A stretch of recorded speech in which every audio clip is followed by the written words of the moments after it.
The Dare. Introduction. Welcome to The Dare, a one-nighter, tournament-style scenario. In it, players take on the roles of children who are forced to spend Halloween night in a, supposedly, haunted house. Roger, a bully who has goaded them into coming, will be there along with them, to make sure they don't chicken out like a bunch of fraidy cats. This being a scenario for Call of Cthulhu 7th edition, the house, in a manner of speaking, is haunted, and Roger connives, cajoles, and conspires to keep the other kids in the house long after good sense would cause them to flee. Of course, Roger isn't what he appears to be either. He is, in fact, a reanimated monster used by the house's main haunter to lure other children to their deaths.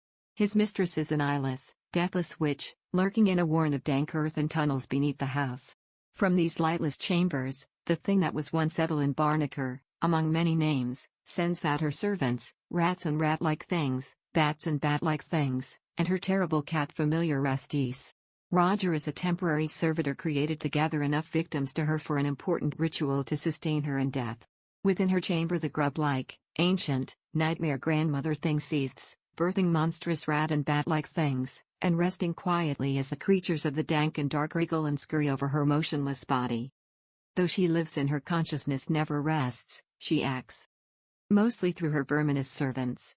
Most of all she hungers, especially for the tender flesh of children. The kid investigators will spend most of the beginning of the scenario exploring the old dark house, meeting her lesser servant creatures and so forth. Roger does what he can to keep her victims preoccupied in exploring the house until his mistress can trap them with arcane magic. Thereafter he and her other servants work to split the children up and pick them off one by one or draw them to their doom in Evelyn's lightless warren beneath the house. For the kid investigators, their goal is to survive the night and escape from Evelyn's wicked trap, hopefully finding enough clues and tools along the way so that they can defeat the undying witch once and for all. The odds are, however, not in their favor. PG vs R2. Scenario options. Know your audience is good advice in many fields, including role-playing games. This is especially true when it comes to horror games, wherein much of the enjoyment of the game comes from provoking an emotional response, primarily fear. In The Dare, the players take the role of children, and considering our design goal to make this scenario accessible to new players, it is possible that actual children might make up some part of your players. To that end, we have provided, at certain points, what we are terming PG or R options for the scenario. The PG option minimizes harmful violence, gore, and death, focusing more on menace and anxiety rather than carnage. The R options tend to be more visceral, with gore and a greater emphasis on injury and fatality. We do not feel that one version of the scenario is better than the other. The Haunting, 1963 is an unsettling film, probably more so than many schlocky, blood-soaked R-rated B-movies.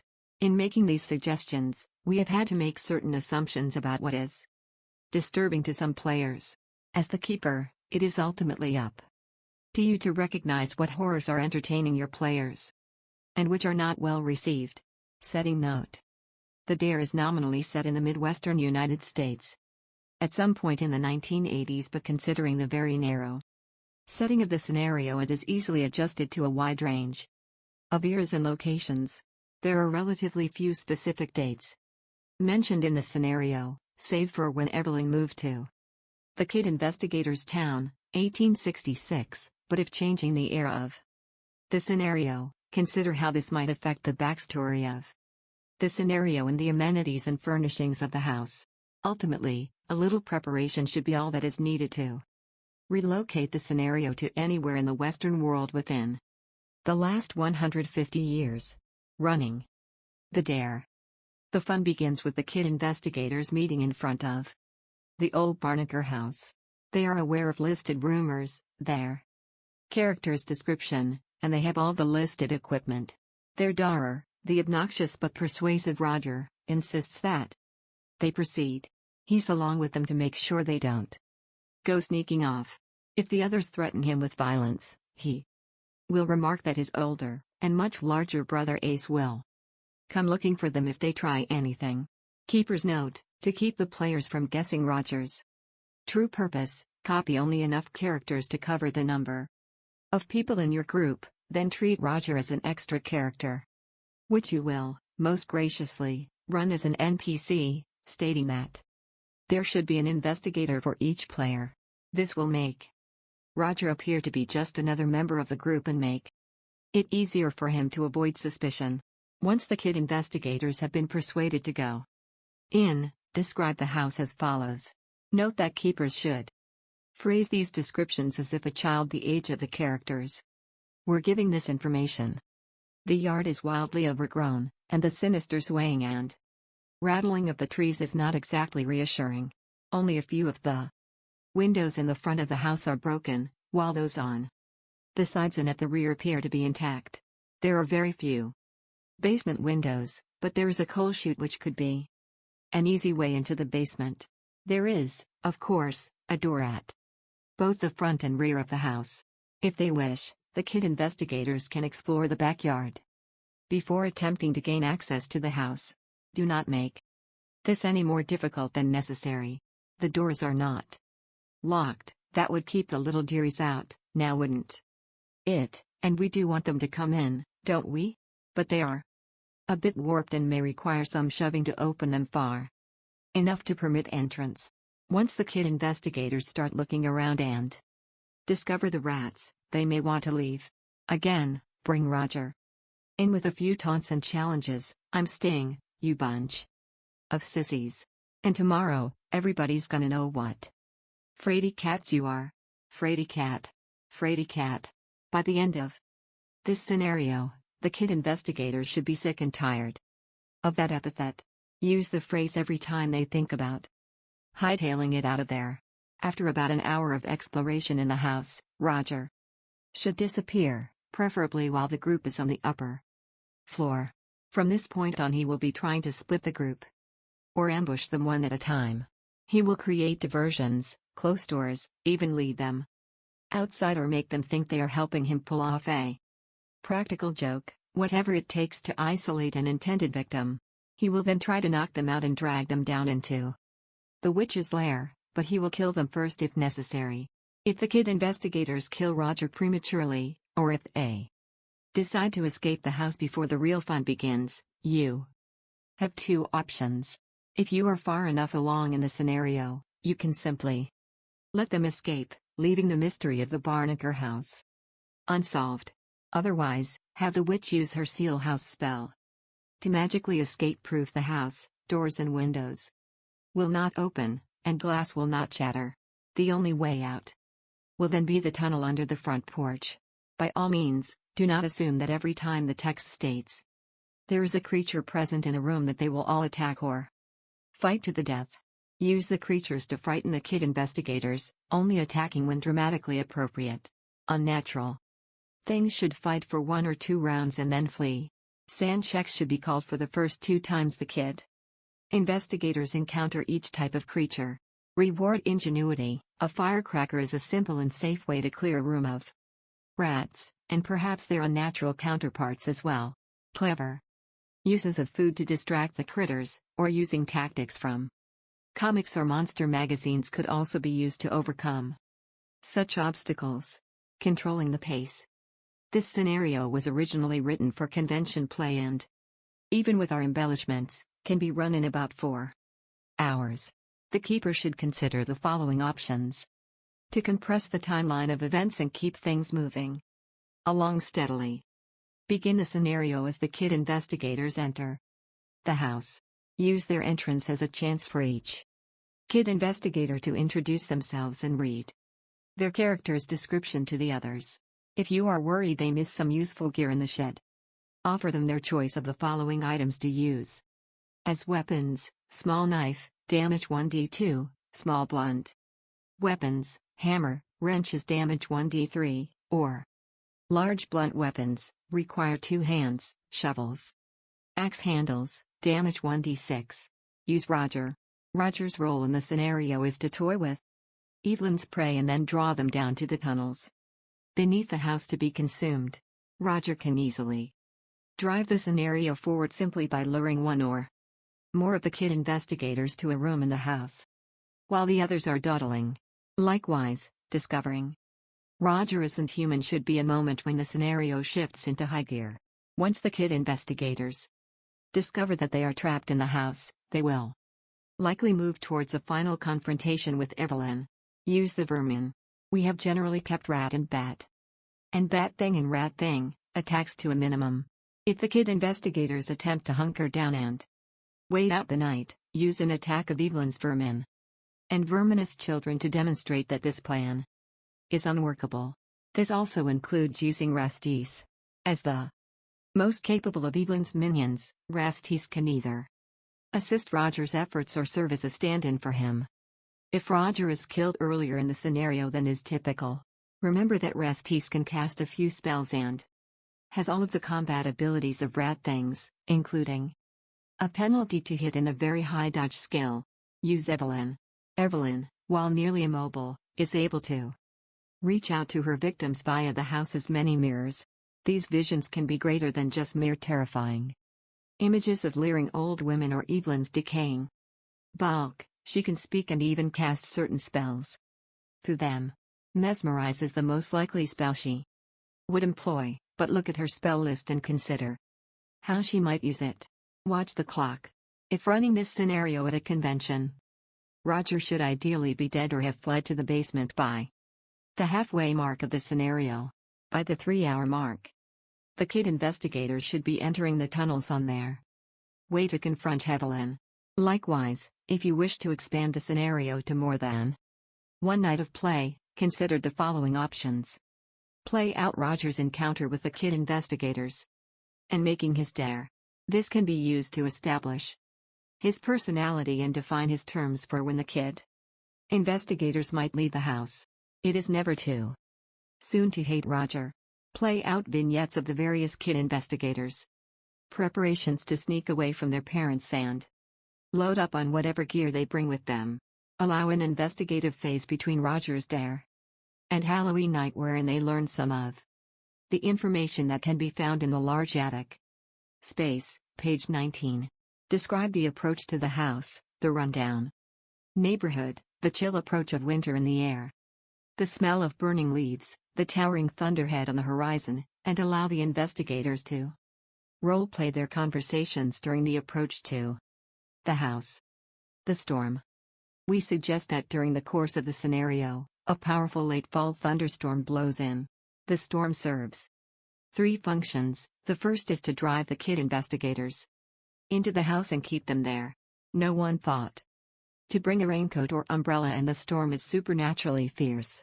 The second element the storm adds is that with all the wind, rain, thunder, and lightning, the old Barnaker house will creak, groan, rattle, and even shake, complicating the kid investigators' chances to hear odd noises and producing any number of false scares and distractions.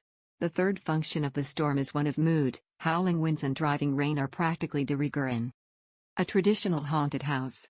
All manner of weird noises, as mentioned above, might be created by the raging storm, and a lightning flash works as a wonderful source of temporary illumination that at once reveals and conceals whatever horrors the house might contain. A fourth possible function would be for its lightning to serve as a deus ex machina, igniting the decades-old dry timber and starting a fire that will reduce the Barnaker house to ashes, a la the picture in the house. See ending the scenario on page 30. The keeper should remember the storm and be sure to include mention of it regularly throughout the scenario, at least until the storm has hit full strength. Start with mentions of ominous dark clouds on the horizon when the characters first gather outside the house. Then once you tire of their exploring the yard, have a rapidly worsening cold drizzle force them into the house. Once inside, the needle-like raindrops pound at the shutters, cold air seeps in through every crack and gap, making flames flicker and chilling anyone nearby. The whole house is a hellish symphony of popping wood and pounding rain. Sporadically at first, then with increasing frequency, the shuttered windows flash with daylight-like brightness as lightning rips apart the sky and thunder rattles the whole of the house. On the upper floor and in the attic, cold water trickles in from every gap in the roof or around the windows, adding another source of eerie noises. Though the children will not know it, the storm is a creation of Evelyn's sorcery, a means to keep her prey trapped within. It should also drive off any meddlesome passers-by who might notice lights and movement within. The abandoned house. It is the worst October storm the town has seen in many years, toppling trees, and knocking out power and phone service to parts of town, and wrecking many houses' decorations. The storm will reach its greatest fury once Roger's true nature has been revealed, and only break once Evelyn has been defeated. The kid investigators escape the house, or they're all consumed by Evelyn. A short history of the Barnaker house. Certain houses, like certain persons, manage somehow to proclaim at once their character for evil. Algernon Blackwood. Evelyn Barnaker, not the name she was born with, was a witch, originally from New England, who moved to the kid investigator's hometown in 1866. Her husband had supposedly died during the Civil War and, with his sizable fortune, she built the house in which this scenario takes place and still bears her name.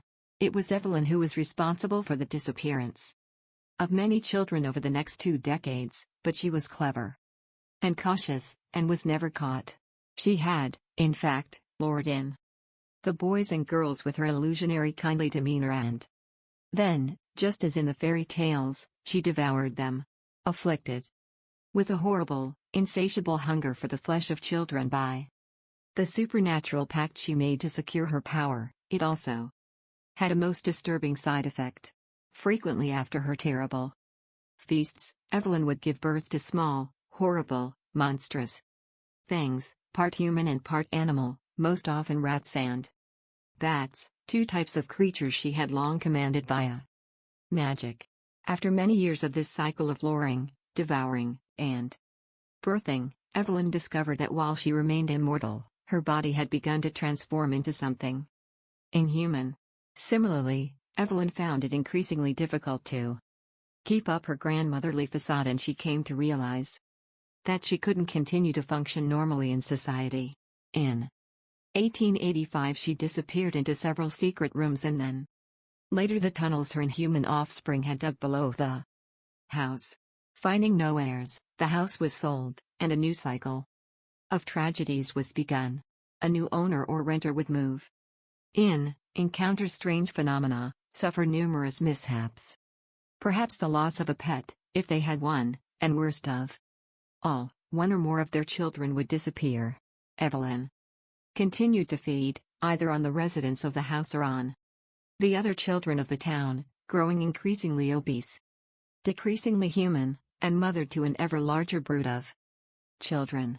The final resident of the Barnaker house was the Briggs family, who lived there for a little over a year, 20 years. Before the start of the scenario, the Briggs, father, mother, older son, and young daughter, suffered under what was by them gossiped about as the house's curse. When their youngest child vanished from her room one night, it was too much for the Briggs, and the house was abandoned, this time for good. Despite the best efforts of realtors and the town, the Barnaker house has stood vacant ever since. The house's true resident, Evelyn, has only grown hungrier as the years have passed, sometimes devouring her own children when a human child was not available.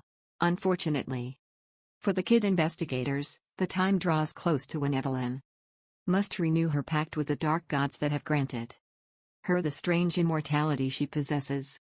She needs not one sacrifice to feast upon, but several.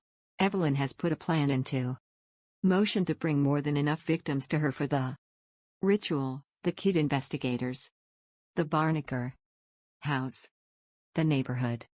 The Barnaker house sits on the edge of town, though still within an easy walk of the kid investigators' homes. Houses are fairly sparse here, and the lots on either side of the Barnaker house are vacant. Street lights are infrequent and dim. Most of the homes in the area are a little run down, and the Barnaker place is the worst of the lot. People keep to themselves, eyeing visitors suspiciously from drawn curtains, or ignoring them altogether as someone else's problem. Keepers note, the floor plans of the Barnaker house do not Indicate the locations of mundane items and furnishings in the house or on the grounds which are not described in the following text. Feel free to furnish the house as you please. Note also that certain creatures' statistics, such as the familiar resties and the undead witchable and barnacle, only appear at the end of the scenario. Exterior. General notes. The kid investigators may skip over the exterior of the house and head right inside. In tournament play, it may be best to skip the grounds and have the scenario begin with the kid investigators on the porch as Roger opens the front door. The grounds of the house should be used to set the mood and allow the players to get into character. As a reward, they might find some useful equipment to carry into the house. In your descriptions, stress the decay of the place. Everything is rotten and dead outside the house and the aura of unwelcomeness is palpable. Adults avoid it, even as they dismiss the terrified whispers of local children. The exterior of the Barnacle house. Kid investigators taking a good look at the old Barnacle house before going inside can observe the following. The house is obviously in poor condition. The paint is peeling or wholly absent, and while the slate roof is in better shape, loose and missing slates suggest it, too, is suffering the effects of neglect. All of the windows are shuttered to preserve them from the elements and protect them from stone-throwing vandals. The shutters are crudely held in place by boards nailed across them to prevent unwanted entrance.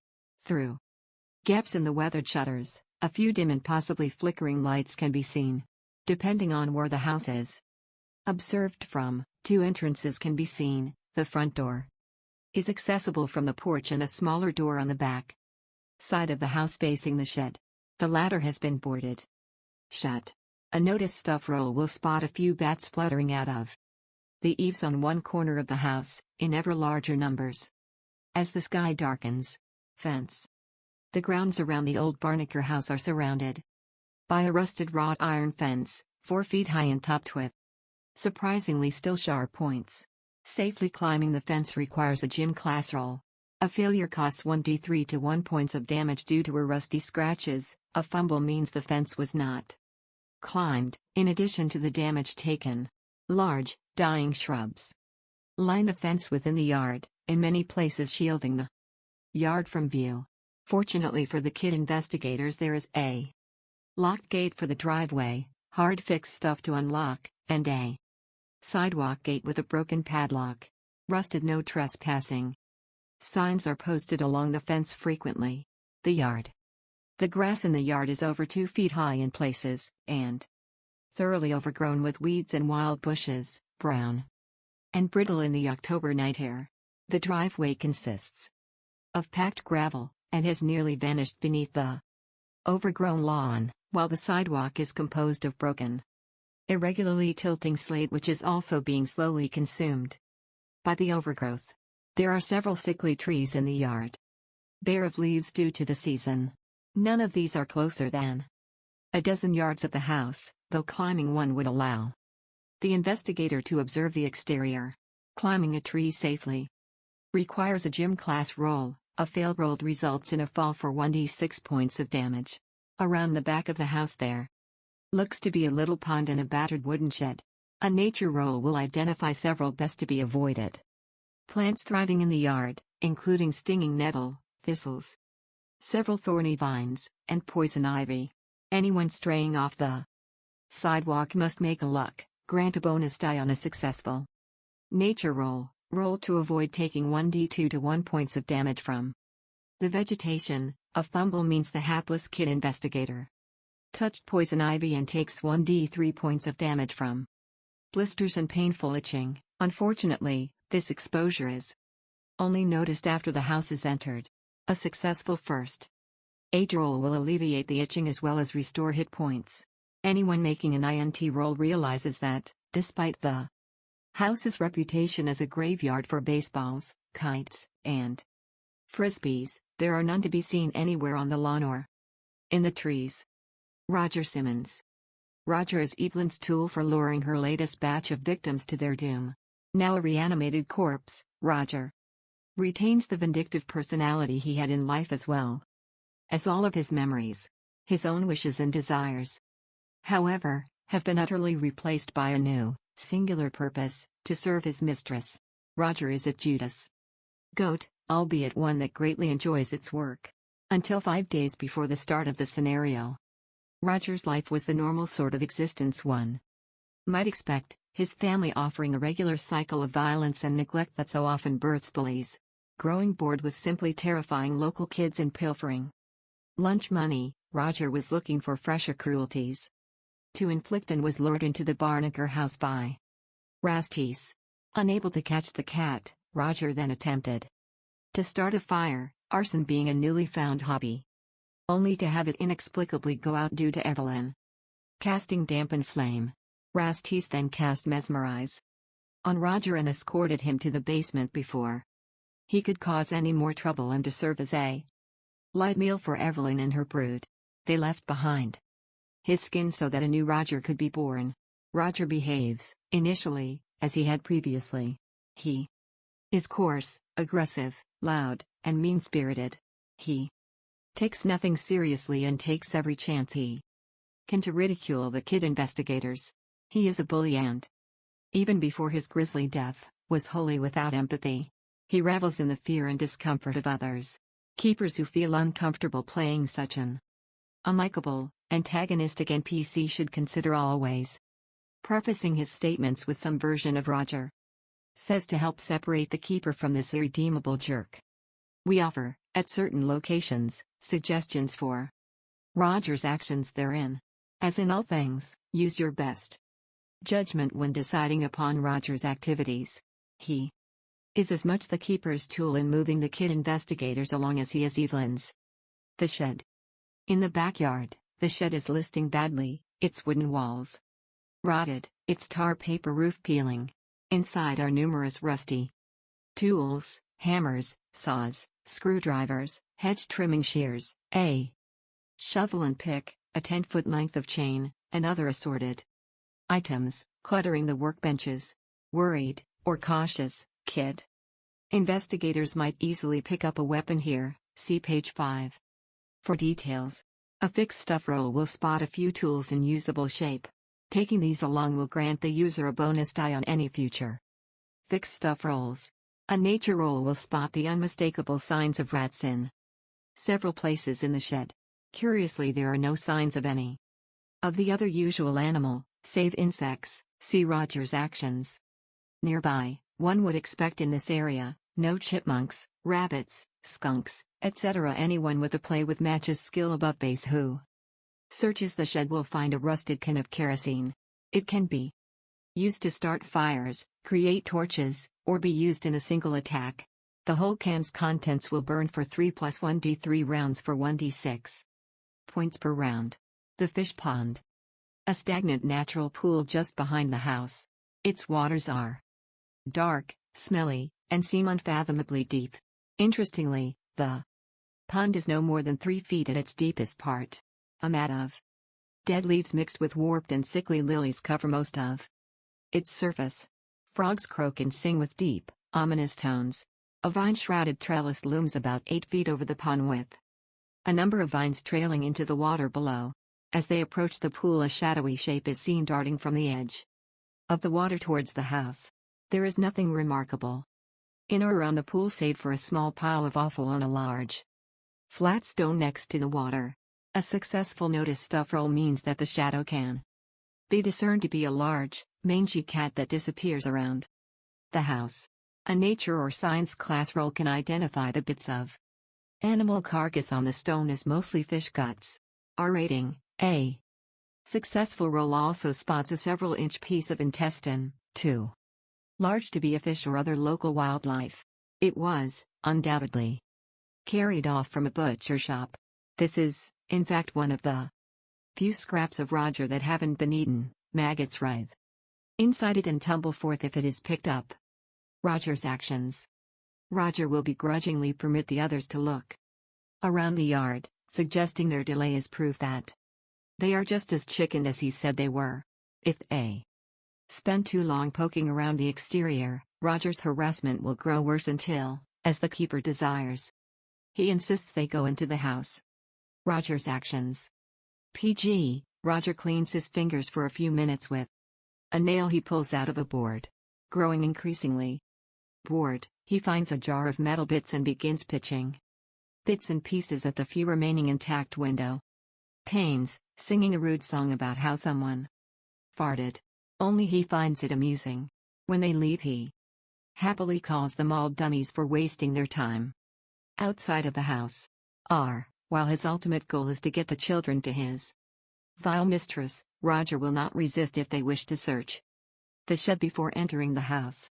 After a moment or two, and any skill rolls are made, Roger, who has remained outside, comes around to the door carrying a large paper wasp nest. Before anyone can act, he uses both hands to smash it on the threshold. He then uses a screwdriver to poke at the white, bloated larvae within, pausing to pop them, slowly, as he waits for them to finish. He happily explains how stupid they are for wasting time looking in the shed. Only a moron would think any of the crap in here is worth anything. Just before they are finished, he finds the queen and, after pausing for a moment to make sure he has an audience, he smashes her with screwdriver's handle. You jerks ready to quit wasting my time? The sanity cost for this little display is 0 points. The cistern, located just behind the house and covered by a patch of cracked and crumbling concrete, the cistern is in the center of which is a 2-foot square rotten wooden cover. 5 feet below the cover is the surface of a dark and odorous body of stagnant water of indeterminate depth. The cistern is 12 feet deep, though it is highly unlikely this fact can be determined. Standing on the hatch is very dangerous. Each person doing so should make a luck roll with a failure, meaning the boards give way. Unless a gym class roll is made, the kid investigator drops into the water below. Anyone within reach of them may try to grab hold of them with a hard gym class roll. A fumbled roll means the erstwhile rescuer is dragged into the water as well. Anyone needing to swim inside the cistern must make a gym class roll. The water is extremely cold. Swimmers take 0 points of damage every 5 minutes in the water. A failed roll indicates the kid investigator has begun to drown. Every round in the water requires a successful con roll or suffer 1d6 damage on that round until they can be rescued. This roll may be pushed only once, as they thrash about in the dark water on the edge of panic to stay afloat. A failed push roll means that the con roll to avoid drowning is made hard and R-rated. The thrashing causes the bloated remains of a dead dog to float to the surface of the black water. An INT roll recognizes it as Rex, the beloved pet Scottish Terrier of Mrs. Ward, a kindly old woman who lives near the Barnaker house, who has been missing for several days. Sanity cost 1d3 1 to fall into the water, 1d6 to start drowning, +1 for every subsequent round to a maximum of 6 points. Everyone seeing the dog loses 0/1d2 points, those recognizing it as Rex lose 1/1d3 points. The water is about 5 feet below the top of the cistern. Getting out will require either a rope or chain or the combined efforts of several children.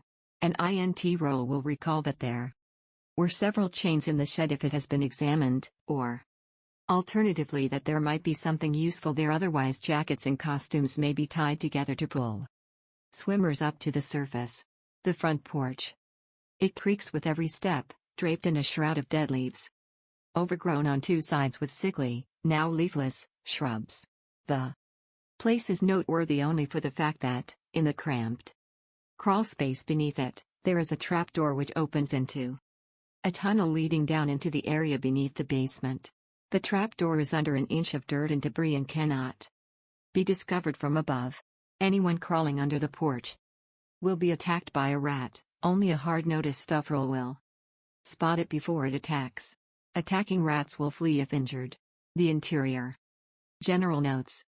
The interior of the house, like the outside, is decayed and unwelcoming. The rooms, as described below, each has their own unique elements that the keeper should highlight in order to build tension and reveal the unnatural secrets of the Barnaker house. There is no electricity in the house, and any Small appliances have long been stolen, and the plumbing is non-functional. Consider the following general elements when describing the place in order to build upon the mood and foreshadow the dangers to come. Smell. The whole house is rich with offensive smells. There is the stink of rat urine, and on the upper floor, bat guano. There is the mildewy scent of the furniture and carpets. There is the horribly distinct, but not identifiable by the kid investigators, smell of rotting bodies, large and small. Likewise, there is the odd decayed plant smell emanating from the unnaturally vigorous houseplants that have overgrown certain parts of the house. There is also the acrid stink of the candles Roger has placed around the house. Even the air, stagnant and flecked with dust motes, offends the nose. Mention each of these as the kid investigators explore, giving the players a sensory element upon which to build their mental image of the place. Noises.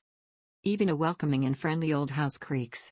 The Barnaker house is neither welcoming nor friendly, it shrieks and cries almost as if it is in pain. Every board is somehow tuned to a dissonant note, creating a hellish symphony as the kid investigators walk about. Every hinge is rusted and protests against movement with a shrill wail. The wind of the ever-worsening storm rattles shutters and loose clapboards.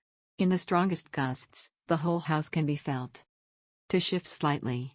In addition to these native noises, other sounds can be heard. If, somehow, the kid investigators are all silent, a hard-noticed stuff roll will catch the scuttling of rats in the spaces between the walls. Roger will not be helpful here. Attempts to shush him cause him to stomp about, singing, and otherwise being a pain. Should the kid investigators separate, they can hear each other as they move about, or at least, they assume those sounds are their friends, right? Evelyn will use her rat sand bats to attract or distract kid investigators, as she wishes. Lighting. Roger has scattered candles throughout the house to provide a low level of illumination, and as part of Evelyn's Halloween night ritual. Some players may assume this is a convenience for the keeper to not have to worry too much about illumination. Let them ignore the candles at their peril.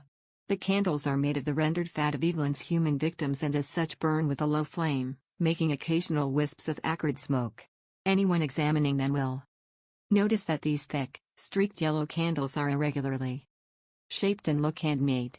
A successful science class roll or a nature roll will identify the wax as being made from animal fat. A spooky stuff roll will recall that many black magic spells use candles made from the fat of newborn babies. Anyone hearing this fact loses 0.1 point of sanity. Evelyn, using a version of the spell candle communication, can hear everything said within earshot of the candles. As keeper, you do not need to carefully note what was said near the candles. Her verminous servants are listening as well and, if desired, she may watch them through the mirrors, but if the players begin extinguishing the candles intentionally, allow them some tactical advantage during the final encounter. The entry hall. A long and narrow hallway, with the stairs to the second floor.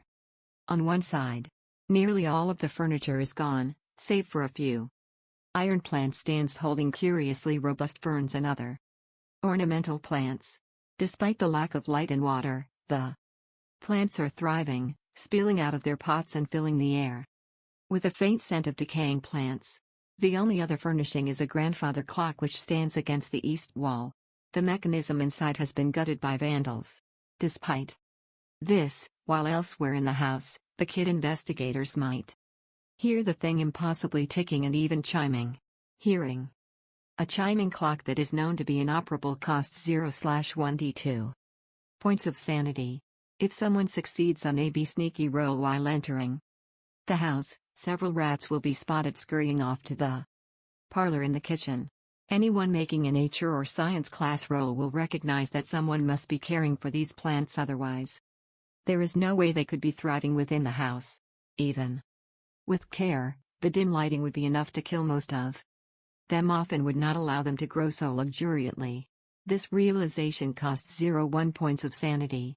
The back entryway is empty save for a few coat hooks holding moth-eaten rags and a pair of stiff moldy boots. A noticed stuff roll will spot that the back door has been carefully forced open and closed again so that the board has been left intact to conceal that the house has been entered. Anyone entering via the back entryway who makes a sneaky roll will briefly catch sight of one of the house's many rats scurrying off into a hole in the floorboards. The kitchen. The kitchen has several cupboards and drawers containing a couple of pots, a number of pans, and assorted utensils. There are also a few moldering cans and long chewed open boxes from at least 2 decades past. Everyone searching the cupboards must make a luck roll. If anyone fails, they will be surprised by a large rat which makes a single attack before fleeing. If multiple rolls are failed, the rat attacks the person who missed their roll by the greatest amount. Anyone looking inside the oven will discover a mess of ashes, including what seems to be several bones. A nature roll can confirm it is not from a chicken, a cow, or any other normal farm animals. A hard science class roll will identify the bone as pieces of the arm bone, and ulna, of a human child. This realization costs 1/1d4 points of sanity. There is an old-fashioned telephone attached to the kitchen wall. A fixed stuff roll will be able to repair the phone and restore service. Any attempt to use the phone, however, will be unsuccessful. Calls briefly connect, but, before the kid investigators can speak, the line disconnects. Evelyn may use the phone to communicate with kid investigators if she desires. Until the kid investigators are aware that there is definitely something supernatural going on in the house, such contact will be limited to eerie static masked whispers. Sanity cost of contact with Evelyn in this manner costs 0 to 1d2/1d6 points, depending on how direct the contact is. Strange sounds cost a minimum, while a conversation with the witch, who threatens and promises to inflict great suffering on the listener, costs the full amount. Kid investigators looking for weapons can locate several small knives, 1d3 damage, in the kitchen. The first one can be located without a roll, but subsequent weapons can only be found with a notice stuff roll. A hard success will find a larger blade, 1d6 damage, on top of a cabinet, though its blade is curiously flecked with dried blood and is of recent manufacture. This costs 0 points of sanity. Roger's actions. After the kid investigators enter the house, Roger will make a show of locking the door from within. The old skeleton key the door uses allows this. He then puts the key back into his pocket and states that nobody can leave until they have proven they're not scaredy cats. They find the key he hid in the house, or it's stolen. Whichever comes first. A hard fixed stuff roll normally would allow a kid investigator to open the door from the inside, but Evelyn's spell will hold it fast, even once unlocked. The dining room. This room is unremarkable. There is a heavy oval wooden table, surrounded by an incomplete set of wobbly wooden chairs. Their stuffing long gnawed at by rats. Fragments of a larger shattered mirror hang from a crooked frame on the south wall. Small broken bits of mirrored glass are scattered throughout the room. In one corner is a battered china cabinet, missing a door, with only a few small fragments within testifying to its former use. The ceiling here has been damaged by a slow leak. Hard notice stuff roll to notice. Kid investigators in the room above who fall through the floor will land on the table, which somewhat serves to break their fall. Damage from the fall is 1d4+1. Roger's actions. If no one else notices it, Roger will take the larger knife. If he is witness to the discovery of the burnt bone, Roger will insist that it is just a ham bone and will begin singing dem bones to annoy the others. The parlor. This room, where guests were once entertained, is large and roomy, filled with dusty chairs and couches, all spilling their stuffing. Against the south wall is a fireplace with a carved wooden mantel. On the mantel someone has placed a battered knapsack. There are the remains of a small fire in the fireplace, made with bits of a broken chair taken from the dining room. Judging by the soot and lingering smell, there is something blocking the fireplace flue. Around the room can be seen the broken remnants of several paintings, little more than broken frames and tattered canvases. Inside the knapsack are most of the worldly Items of Old Danny, a homeless drifter who, until recently, was a habitual figure about town. The identity of the bag's owner will not be immediately obvious until his remains are located upstairs. While most of the items within are of no particular use to the kid investigators, a sewing kit, a few cans of food, the bag contains the following items of interest: a pouch of tobacco and rolling paper, one pocket knife, 1d2 damage, a pint flask of whiskey, a roll of $1 and $5 dollar bills, $104 in total, a few pieces of chalk in a matchbox. If the fireplace is examined, the flue is indeed shut, somewhat tightly. It can be forced open with a successful STR check. Doing so makes the fireplace safe for use but also, unfortunately, permits the desiccated corpse of a raccoon to fall out of the chimney into the fireplace. Seeing the dead raccoon costs observers 0/1d2 points of sanity, 1/1d3 if the carcass fell on the kid investigator. A nature roll can determine that the fire was set within the past day or two. Anyone making a notice stuff roll or stating they are searching the room will find an iron fireplace poker, slightly bent, under one of the sofas. It does 1d6 points of damage. Evelyn cannot regenerate from damage caused by iron, and Roger, if able, will attempt to get hold of it and dispose of it should the kid investigator set it down. The living room. The living room is in better shape than most of the other rooms of the house and contains a sofa and a large set of shelves. On these shelves are dozens of miniatures and statuettes of cats, foxes, birds, deer, and other animals, made of glass and ceramic. On the highest shelf, there is a stuffed cat. A large thing with slate gray, glistening fur. This is Restis, who is toying with his mistress's victims. It will do nothing unless disturbed, at which point it will snarl and suddenly attack. The stuffed creature suddenly springing to life costs 1/1d4 points of sanity to all who witness it. Once he has drawn blood, he will run off. If badly hurt, he retreats to the basement so that Evelyn can tend to his wounds. Should Restis be ignored, he will be gone the next time the kid investigators visit the room. This discovery costs 0/1 points of sanity. Amid the debris on the floor are dozens of broken figurines, all of children and infants. Face down lies a photo of the Briggs family, glass shattered and picture warped from age. Someone, actually something, has carefully scratched out the eyes of everyone in the picture. Roger's actions.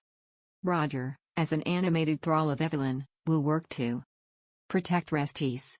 Roger will stand back from combat, laughing at the others and mocking their efforts unless someone manages to hit Restis, at which point he will shout, "You losers should let someone who knows what they're doing take care of that thing." Roger will grab at Restis with his bare hands, missing it narrowly each time, and also putting himself in between Restis and whoever wounded it, until the familiar can flee.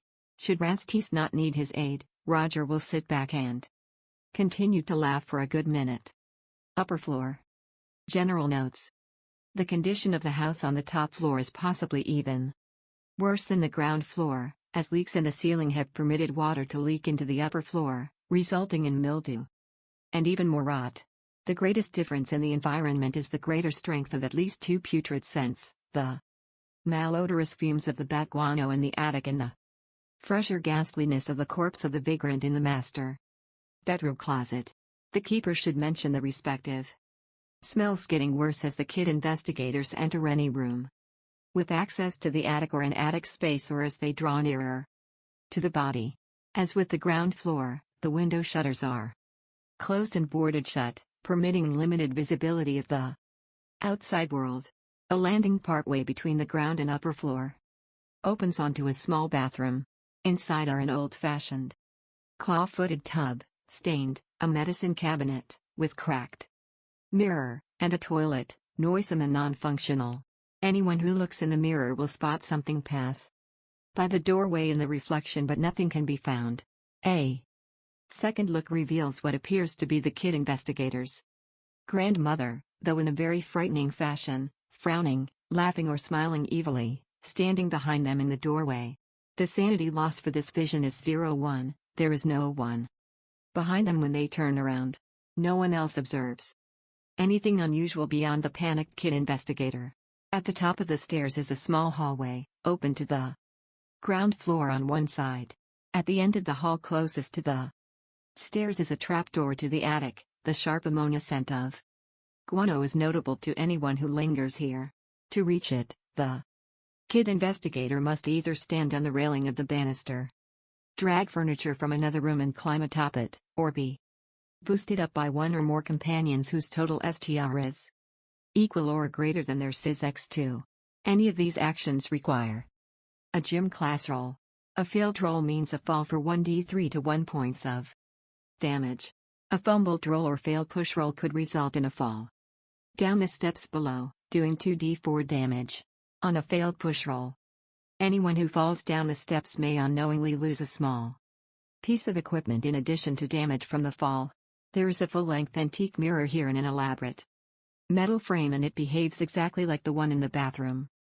See previous entry, with respect to catching a fleeting glimpse of a kid investigator's evil-visaged grandmother in Or Evelyn. Foreshadowing, literally. If the keeper wishes to use the Bat-Thing attack scene in the cupola, the keeper should hint that something is lurking about outside the house whenever an investigator approaches one of the covered windows. Initially, notice stuff rolls might be in order, but after a failed roll or two, kid investigators will catch sight of a dark form passing by the window, though the cause behind this sighting will remain elusive, for now. Through a mirror, dark. Magically. Evelyn, through her magic, is watching the investigators through the mirrors of the house. She may become visible to them in a mirror by spending 1 magic point. Expending 2 magic points allows her to cast some spells through the mirrors: Cloud Memory, Dampen, Flame, Evil Eye, Mesmerize, Power Drain, and Rack. The girl's bedroom. This room contains just a broken child's bed frame and a battered and drawerless dresser topped by several more wildly thriving potted plants, as per the entry hall on page 12. There is a closet door on the north wall along with the faint scent of guano. A notice stuff roll will spot several small notches carved into the doorframe, with faint pencil notations. This was young Donna Briggs' room, and the marks were her parents' way of marking her height as she grew. The last marking is for Donna.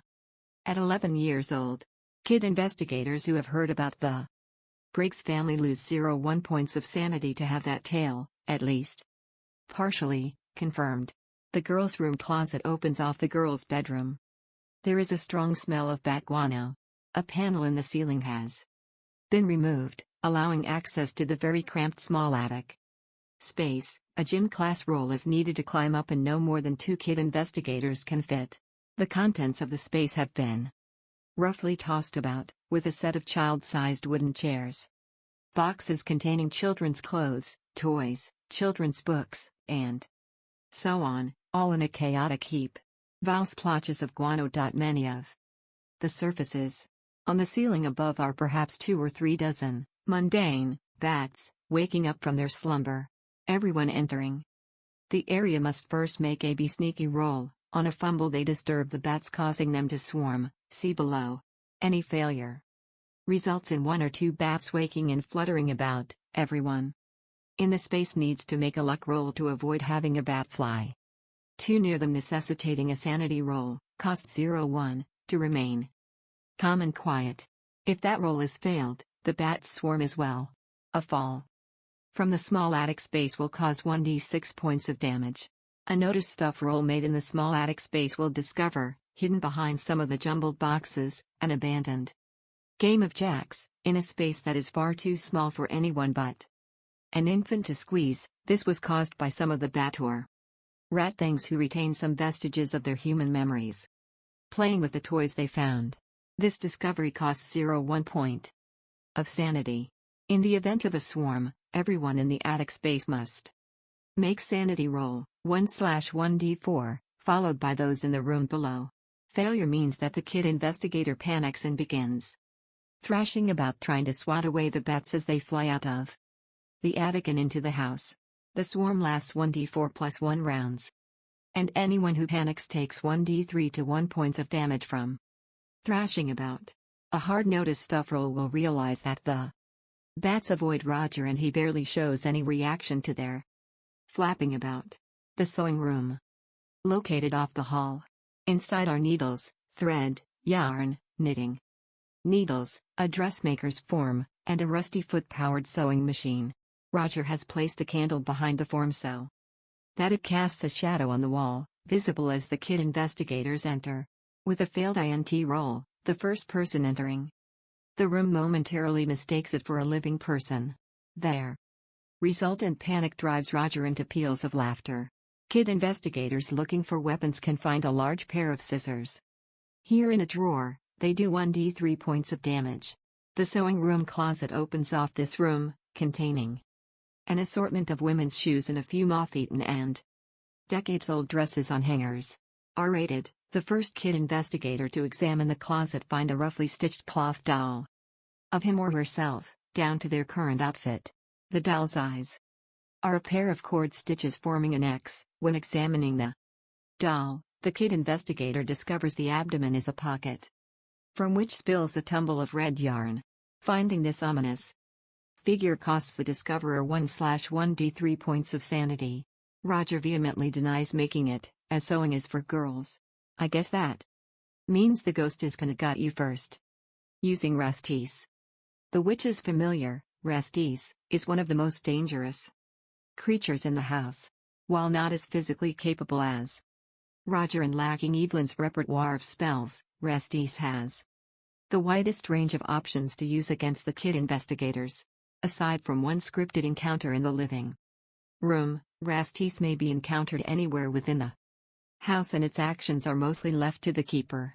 Consider Restis a subtler version of Roger, harassing and provoking the kid investigators indirectly, prodding them towards their eventual confrontation with Evelyn. Consider the following guide to Restis abilities as a launching point for your own ideas. Spells. Restis knows several spells that can greatly complicate the kid investigator's actions. Evil Eye may be cast surreptitiously on a kid investigator. Mesmerize, especially against a single kid investigator, may be used to force them to sabotage their companion's efforts or even head towards the basement. Drown Mind might be used to disable a single kid investigator or protect Roger. Implant. Fear can be used as a defense against attacks to effect an escape. Alternatively, it might cast it on a solo kid investigator after striking up a conversation with them. See Voice in the Dark below. Tricks and traps. Without hands, Restis can still play tricks on the kid investigators or lay traps for them. Doors may be shut behind them. Potted plants knocked from the second floor to the hall below. Dodge to avoid, otherwise take 1d6 damage, nails scattered across a dark floor, etc. The precise nature of Restis sabotages left to the keeper. These attacks will intensify the longer the kid investigators remain in the house. Initially they should be plausibly dismissed as bad luck or natural forces but should eventually be recognized as emanating from some unknown foe, which should be particularly disturbing if Roger is dead or run off. Theft. Unwatched gear will be broken or stolen. Flashlights are likely targets, but anything out of sight might be stolen or broken. Don't overuse this. Your goal is to build anxiety, not strip the kid investigators of every useful piece of gear. Voice in the Dark. Restis can speak as a human, though it does this rarely since it rarely has need to, due to its telepathic link to Evelyn. Nevertheless, a well-used chat in a darkened room might be useful to really terrify the kid investigators. While Restis cannot mimic the other kid investigators, it can see in near darkness and will be happy to feign being an injured child or a friendly spirit, whatever it takes to draw more victims to its mistress.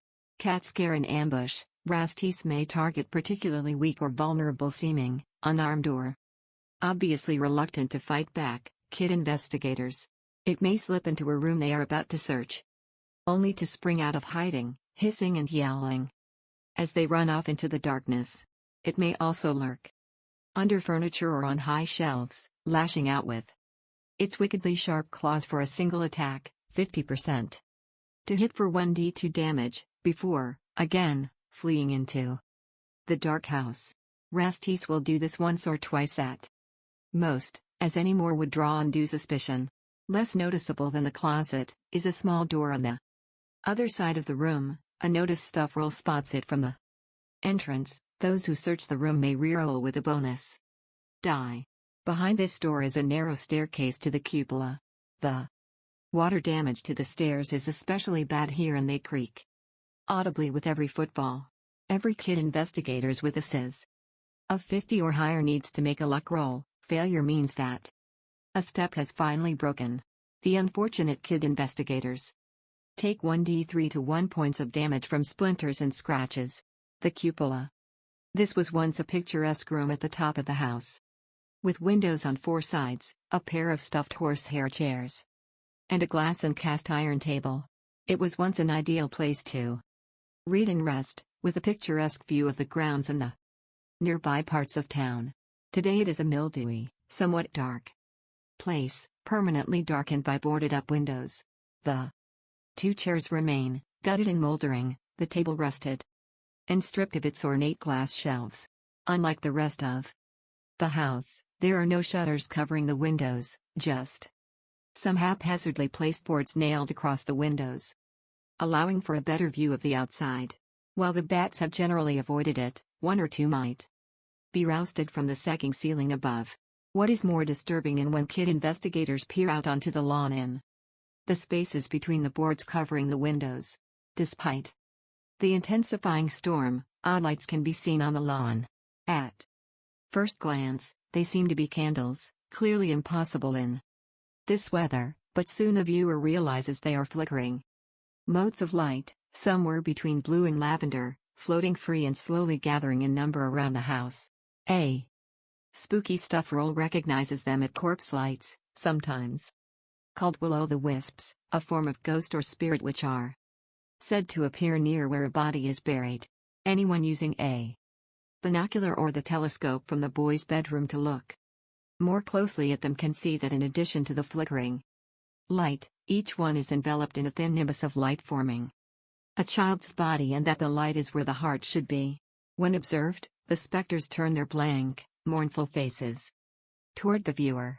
Seeing the lights costs 1d3/1d6 plus 1 points of sanity. Those seeing the lights as but a portion of a larger shade of a dead child lose 1d4/2d4 plus 1. An alternative encounter. While catching sight of the corpse lights gathering on Evelyn's lawn is disturbing, the keeper may wish to add a physical danger to the cupola as well, especially if you're concerned that the kid investigators might wish to flee the house rather than discover the source of its dark mysteries, or if in need of a little action to rouse your players. As they attempt to peer through the gaps in the boarded windows, there is a horrific shriek, and the smallest kid investigator is suddenly grabbed by a pair of spindly brown-black clawed legs, pulling them, face first, out a newly formed hole in the window.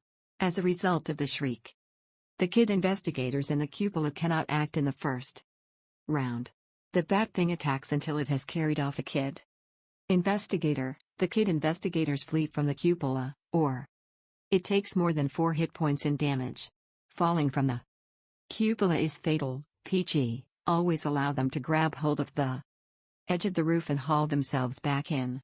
There is no safe way to descend from the cupola to the ground below. At best one might, with a hard gym class roll, reach the slippery slate roof. See the attic. Attempts to use a rope or other improvised rope substitute will result in a pair of slightly smaller bat things attacking. Reuse stats, reduce SIZ and HP by 1, followed by as many bats and bat things needed to drive the kid investigators back inside. The terrible bat thing. About the size of a vulture or condor, this bat thing is the largest in Evelyn's brood. With a wingspan of nearly 10, this coal-black creature has a head that is much more bat than human, but with a hairy human torso bearing 2 vestigial arms and a pair of powerful legs ending in clawed feet. It stands about 4 tall. When it lands and, in combat, emits an ear-splitting shriek. STR 20 Con 55 Sys 10 INT 25 POW 30. Dex 90 horsepower 6. Damage bonus, -2. Build, -2. Move, 9. Attacks. Attacks per round, 2. Fighting attacks. This very large bat thing can grab with both legs and grapple with its victim. Carry off, MNVR. If one or both claws grab a victim, they will be dragged skywards, or out a window, if they lose a contest of Sys versus the creature's STR of 20. If the victim is able to grab hold of something securely anchored, the test is STR versus STR instead. Shriek. Every other round this monster lets out an eardrum piercing shriek. Those who fail to make a con roll are incapacitated for 1d2 rounds. Fighting. Brawl 40%, 28ths, damage 1d3. Dodge 55%, 2711 armor, none, but attacks against free-flying bat things, not those engaged in a carry-off attack, are made with a penalty die. Skills. Be sneaky 30%, dodge 55%, notice stuff 50%. Sanity loss, 1/1d4 + 1. The Scorched Bedroom. This room is notable for the heap of furniture on one side of the room, much of which has been damaged by fire. There is a faint scent of wood smoke in the air. There is a large bed frame, drawers from several dressers, and a smashed wooden desk against one wall. One larger board has been propped against the wall. Bits of a charred curtain can be seen under the wooden fragments. The whole room reeks of some sort of oil. If the board is moved, Roger was he vertical bar can be seen to have been carved into the plaster of the wall. The R is incomplete. A playing with matches roll correctly determines that someone was trying to start a fire to burn down the house. Judging by the smell, using lamp oil poured on the curtain, but someone put out the fire. Oddly, no sign of the extinguisher can be found. Evelyn used her ability to extinguish flames to stop the blaze set by Roger 2 weeks ago, just prior to luring him to his death in the basement. From the look of things, this should have started a major fire. Attempts to relight it will be unsuccessful prior to Evelyn's defeat, otherwise, it will start a fire that will, within an hour or two, set the whole house ablaze. Roger's actions. Roger is, for whatever reason, uncomfortable in this room. Perhaps some fragment of his former human self recall this reminder of his death. A pal roll. Will notice his unease. Roger will rebuff any questions about his discomfort with a snorted insult. If asked about the graffiti, Roger will simply admit he did it. As for the fire, he will say, if I burned this old place down, where would I be torturing you losers? The boys' bedroom. Similar to the girls' bedroom, this room is bare of all but a few battered remnants of furniture. Stacked against the south wall is a broken bed frame, a desk missing half of its drawers, and a desk. There is a rat's nest under the fragments of the bed frame. Anyone disturbing it will be attacked by a rat. The creature will make a single attempt to bite before racing to the nearest gap in the wall or floor. The old desk retains a single, locked drawer. A fixed stuff roll can open it, alternatively doing 4 or more points of damage in a single attack can break it open as well. Inside the drawer is an old pocket watch, a folding knife with a polished horn handle, 1d4 damage, and a collection of old coins, including many silver ones. The closet is almost entirely bare, with a scattering of coat hangers on the floor and, rolled against the back of the shelf, a small dust-covered telescope which can be used as a small improvised club, 1d3 damage if used as a weapon. The master bedroom. This bedroom opens off the hall. In the center of the room is the moldering remains of a queen-size bed, torn and stained. There is no other furniture other than a fine mirror in a brass frame next to the window opposite the closet door. There is little of note in the room aside from the ruined bed. However, there is a strong, unpleasant smell that pervades the room. There is a trapdoor in the ceiling that can reach in a manner similar to the one in the upper hall, page 14. A successful nature roll will identify the smell as a rotting animal of some sort. Roger's actions. Roger knows that the corpse of the vagrant is inside the closet and that its discovery will likely inspire panic among the victims, children. He will linger around the door of this room, waiting for when the kid investigators discover the locked closet door. Once they begin to attempt to force the door, he will slip away. If his departure is noticed, he will often excuse, "I'm gonna take a leak," or "I'll look for a crowbar," whatever will allow him to leave. For his departure, the discovery of the body will trigger Evelyn's sealing of the house, if it hasn't already happened, and Roger needs to collect his knife from the kitchen to help coerce his victims to go to the basement. A large closet opens off the bedroom, but it has been locked from within. The stink of something dead is unmistakable by the door. The door lock can be picked with a fixed stuff roll, otherwise doing 20 points of damage to the door will cause it to give way. Inside, crumpled against the back wall, are the remains of the vagrant so recently murdered by Evelyn's minions. The body, clad in a heavy jacket and trousers, has been gnawed by rats. He has lost both his eyes and his lips have been mostly chewed off as well, giving him a horrific sort of smile. A rough cord draped over his shoulders hints that he was strangled. His left hand has been separated from the body and cannot be found. The floor of the closet is still slick with blood. Seeing this mutilated body costs 1d4/2d6 points of sanity. Anyone who makes an INT roll recognizes him as Old Danny, a homeless man known around town for doing the occasional odd job or seen picking through rubbish at the curb. He was harmless and generally thought to be a little slow. Only kid investigators who made their sanity roll or who have been calmed with a BAPAL roll may search the body. In his jacket pocket is a finely engraved cigarette lighter. Tucked into one of his battered boots is a folding knife. 1d4 points of damage. A science class roll can determine he was choked by the cord still around his neck while also suffering severe blood loss from numerous rat bites. The hand was cut off after his death, which is very strange because the door was locked and the missing limb is nowhere to be found. Anyone making a nature roll can confirm that rats do not attack healthy adults, especially with fatal results. This realization costs an additional point of sanity. A spooky stuff roll will recall that a magician could create a terrible magic talisman from the hand of a hanged man, especially a felon.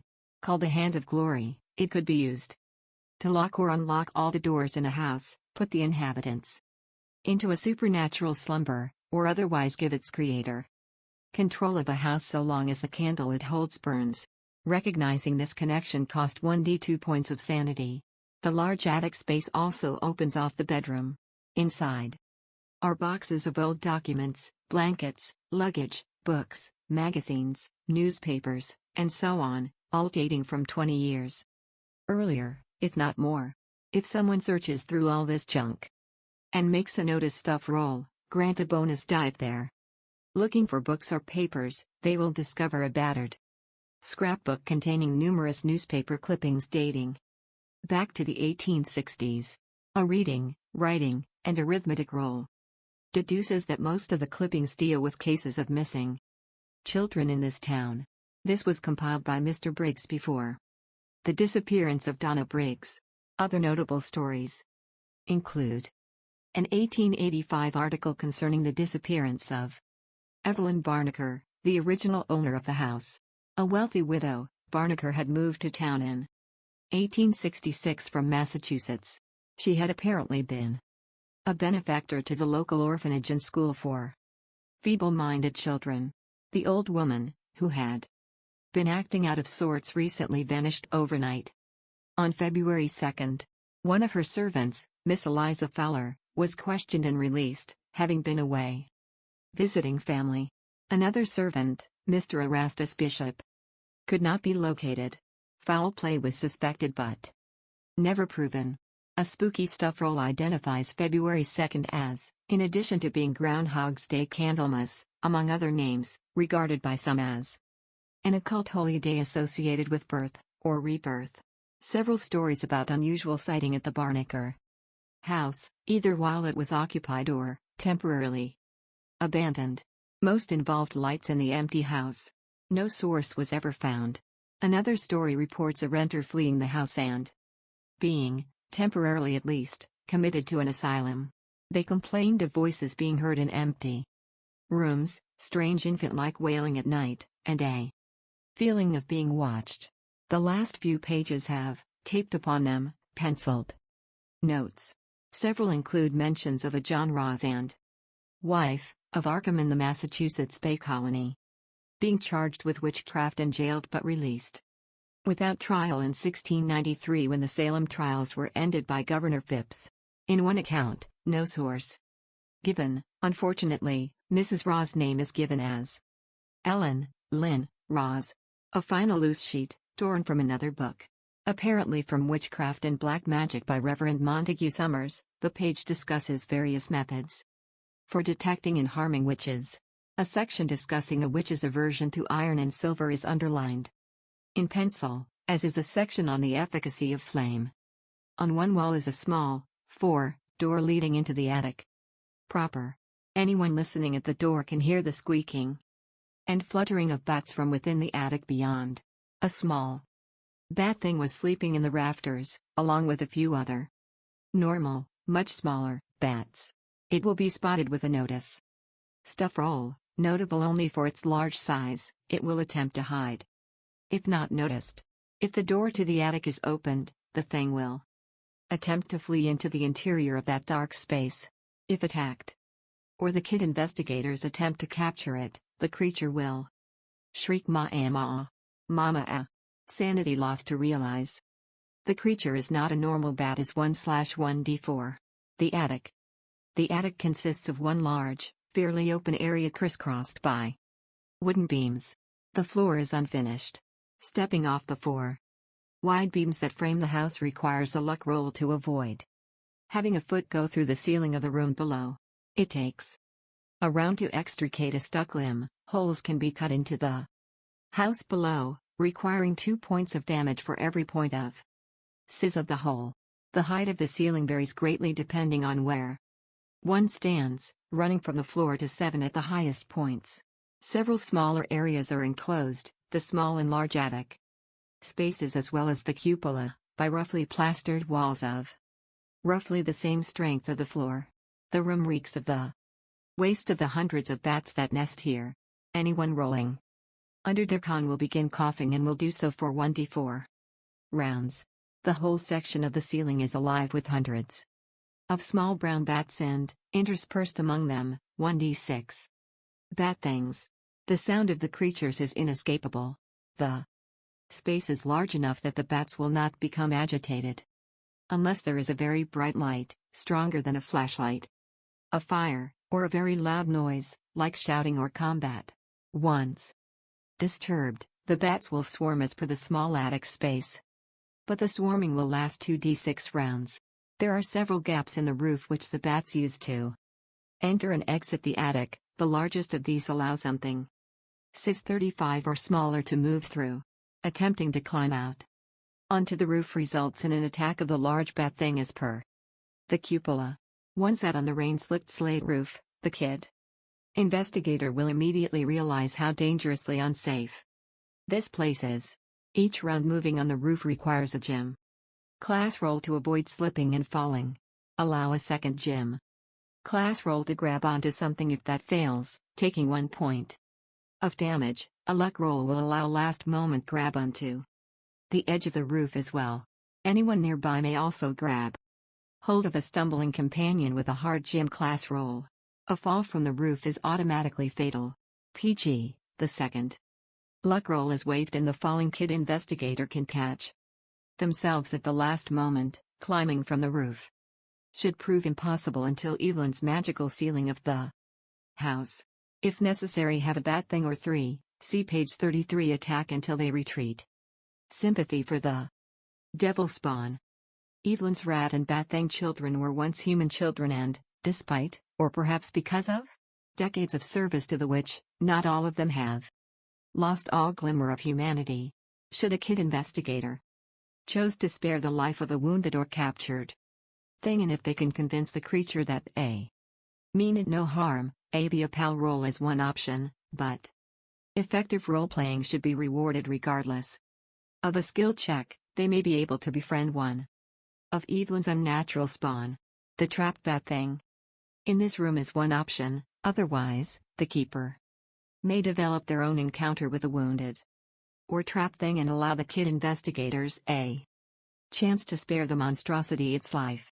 Neither the rat nor bat things have the ability to communicate in detail, but they still understand speech and, unlike the normal rats and bats, are not controlled by Evelyn through a spell, and so they retain free will, perhaps recalling their life before being devoured by Evelyn, or perhaps simply despising their grimy and bleak existence. The befriended thing will help kid investigators in their quest to destroy the malevolent mistress of the manse.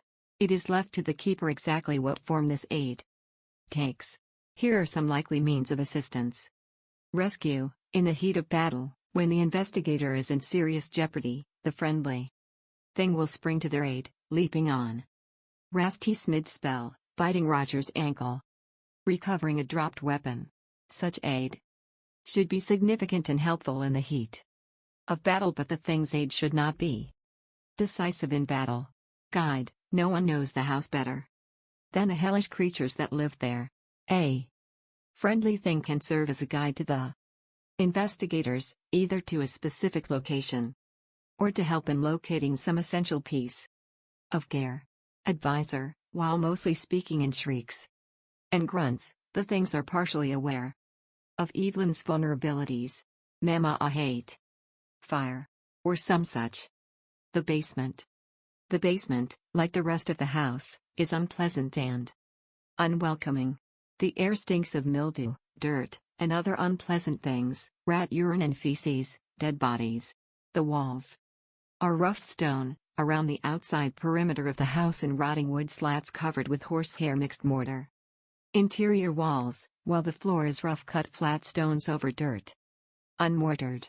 The air has a weird quality, as lights are inexplicably dimmer, and shadows are stronger and almost palpable, oozing into the edge of every illuminated place.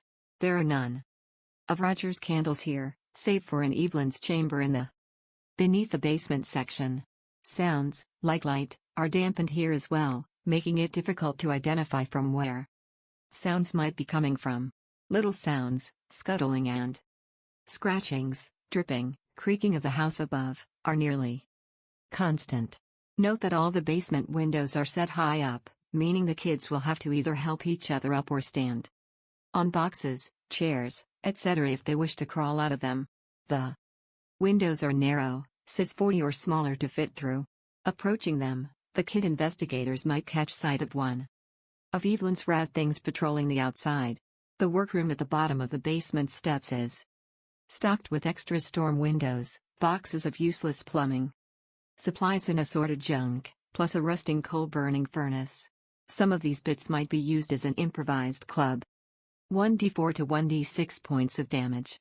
Anyone looking through the ashes within the furnace will notice a few scraps of blackened clothing and bones. A science class roll will identify those as belonging to a human child, perhaps more than one, which costs 1/1d3 points of sanity. There is also a metal grating which requires a combined STR of 125 or better to move. Below is a dank, dripping earthen-floored area dug out beneath the basement.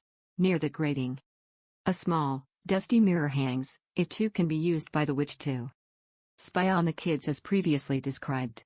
Entering the room, the kid investigators will catch sight of several rats scuttling away under the assorted junk. They will only attack if Evelyn wishes to drive the kid investigators into the tunnel into her chamber. The rat thing librarian. A particularly large rat thing, this creature has been instructed by Evelyn to guard her grimoire and has been doing so for several decades, even after she has mostly forgotten it. It wears a pair of tiny glasses made from wire and glass. STR 20 Con 55 Sys 10 INT 25 POW 30. Dex 90 horsepower 6. Damage bonus, -2. Build, -2. Move, 9. Attacks. Attacks per round, 1. Fighting 35%, 17 sevenths, damage 1d4. Dodge 45%, 22 ninths armor, none, but attacks against a moving rat thing are made with a penalty die. Skills, be sneaky 80%, dodge 85%, escalate fees 0%. Sanity loss, 1/1d6 points to see a rat thing. The coal room is just off the workroom, where a wooden doored chute opens up next to the driveway outside. The funneled chute only allows Sis 30 or smaller thing through. A successful gym class roll is needed to scale the mound of coal and negotiate the chute. Disturbing the coal fills the air with a thick cloud of dust, coal and otherwise, that causes everyone in the coal room and workroom to cough uncontrollably.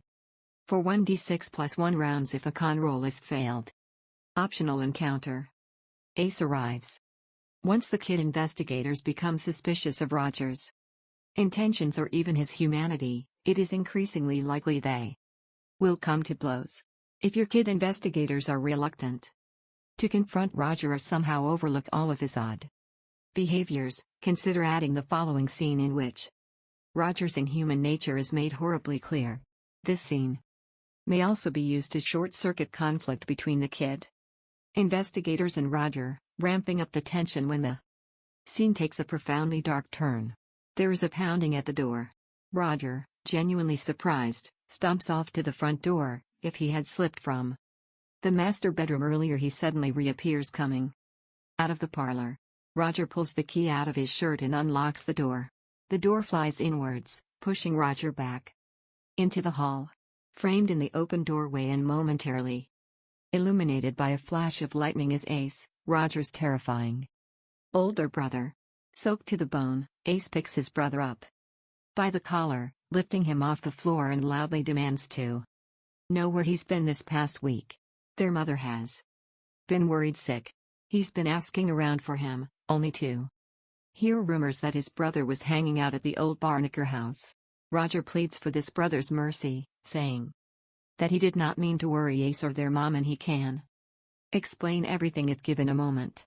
The wind suddenly blows the door shut and Ace turns to look at it, dropping Roger, after slapping him hard across the face. Roger, in a terrible fluid motion, draws a switchblade from his pocket, flicks open the blade, then stabs his brother in the gut, violently and with a hideous snarl growing across his face. Ace stumbles back, blood flowing freely from his wound, despite Ace's attempt to staunch the bleeding. Why?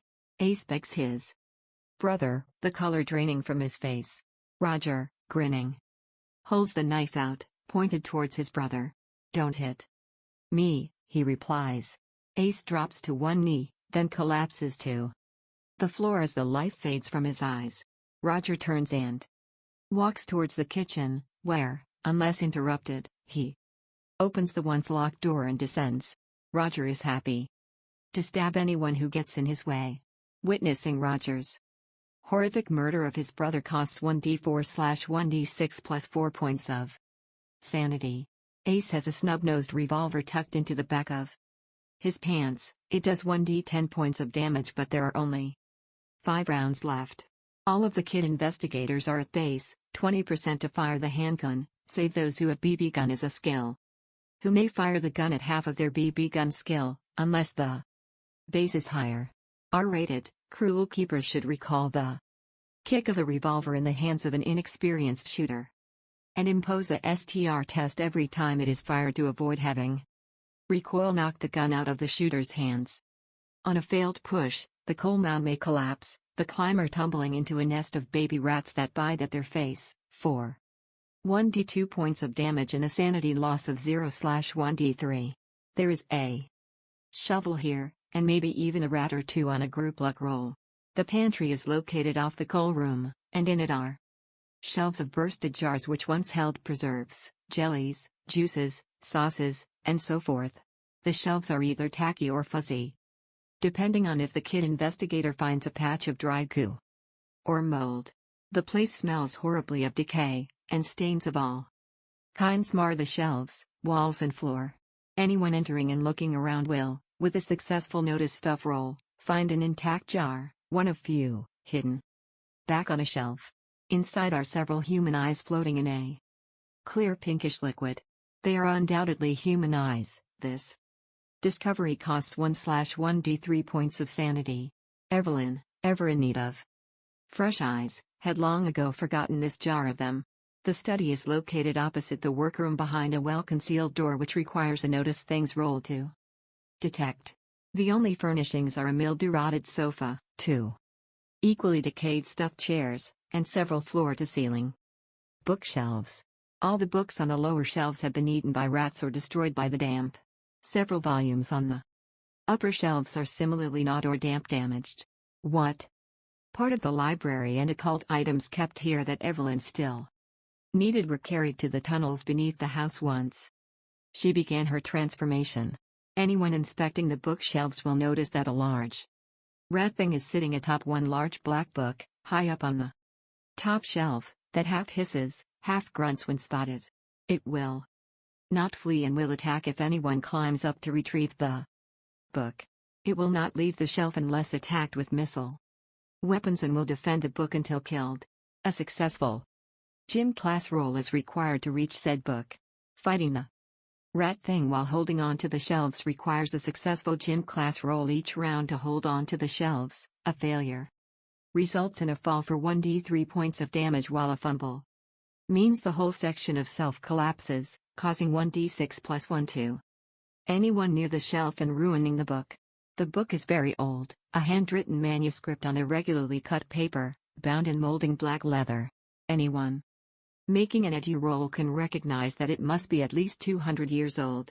Most of the pages are stuck together, and many flake right out of the binding in large, brittle chunks. A successful reading, writing, and arithmetic roll will glean the information in handout number 1 from one of the very few readable pages of handwritten text. Kid investigators may push the roll if they take extra care, use a magnifying glass, or pull pages out of the book and spread them out on the floor. On a failed push, the pages might disintegrate or the old bookshelf might suddenly collapse on the reader for 1d4 damage, or the defeated rat thing could suddenly spring to life for one last surprise attack. The sanity cost for reading this fragment is 1/1d3 points. While there is little left intact in the study, anyone making a spooky stuff roll can definitively say that whoever owned these books and this equipment was interested in black magic, alchemy, demonology, and other very dangerous and scary topics. This is all real, not props or the sort of stuff you can get at any bookstore or library. This recognition costs 0 point of sanity. The bedroom is accessed through an open doorway off the study. A broken bed frame holds a rotted feather mattress, its contents spilling out onto the floor of the odorous chamber.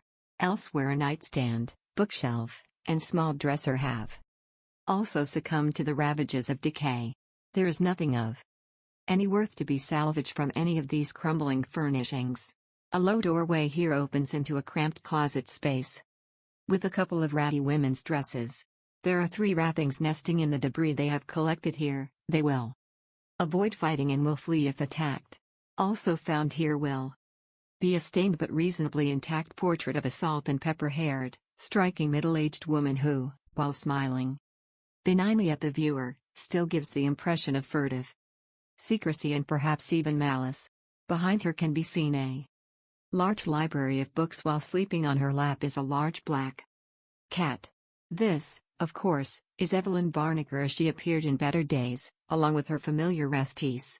Anyone who has seen Evelyn's true form in the house's mirrors will immediately recognize the similarities between the smiling woman and the horrific grandmother thing they witnessed, understanding that this woman is the same as the thing menacing them cost 1/1d3 points of sanity. Fighting Evelyn. The kid investigators are trapped in the house until they defeat Evelyn or break her spell. Hopefully they will go into that fight prepared. There are some clues in the house that hint at certain weaknesses they might exploit.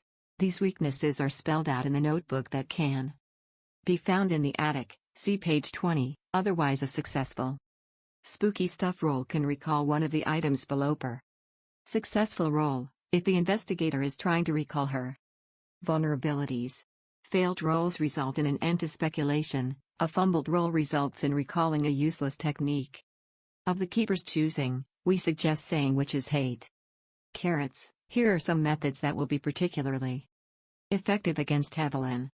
Silver and iron. Evelyn cannot regenerate from injuries caused by silver and iron. She has, for the most part, removed these metals from the house. But she has missed the fireplace poker in the parlor and the coin collection in the boys' bedroom. The latter can be fired at normal damage with a slingshot or be glued to any blunt weapon. Additionally, the silver backing of every mirror in the house is enough of the metal to cause her harm. Fragments of glass can be used as melee weapons. Broken glass can be fired with a slingshot while fragile. Knives can be made from slivers of glass with a successful fixed stuff roll. These break after one use. A miss requires a luck roll to avoid breaking, but cause 1d4 points of damage each.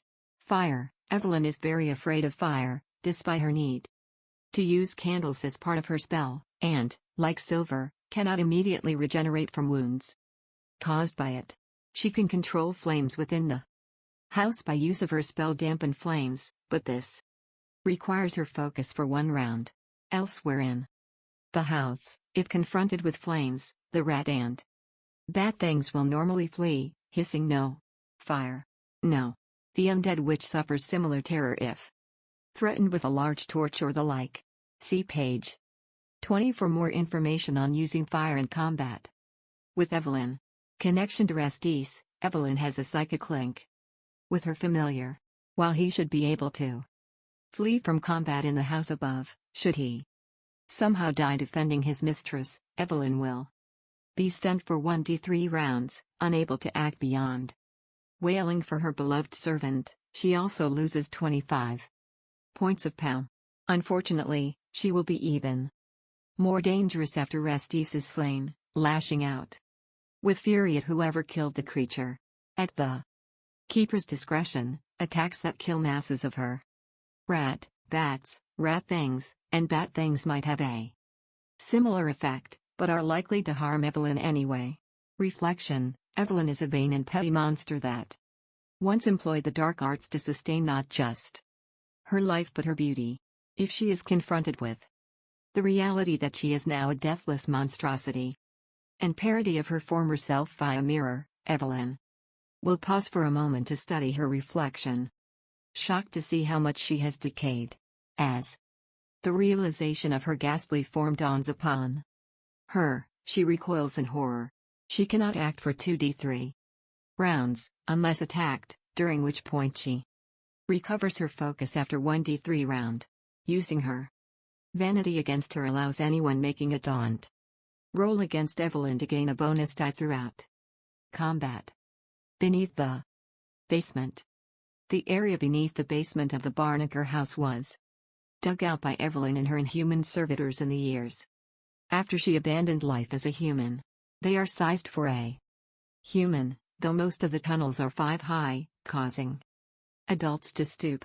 The larger chamber has a significantly higher ceiling. There are 2 entrances a human can use to access this area: the closed grating in the workroom and the tunnel connected to the trapdoor hidden beneath the porch. Other, much smaller, routes permit the rat and bat things to come and go with ease. Restis shimmies with ease through the gaps in the grate. The entrance via the workroom begins with a drop of about 10 feet to a muddy floor below. There are small handholds cut into the walls, allowing the investigators to climb up or down with relative ease. From this small chamber, a narrow tunnel leads deeper into the earth in one corner. The entrance via the trapdoor beneath the porch, long disused, is a narrow tunnel with a decrepit but intact wooden ladder leading down to a narrow sloping tunnel leading into the earth, with dripping walls and a small trickle of water flowing along one side, punctuated with small puddles of ghastly water. A successful be sneaky roll will allow the kid investigators to approach unnoticed by the scurrying vermin at least.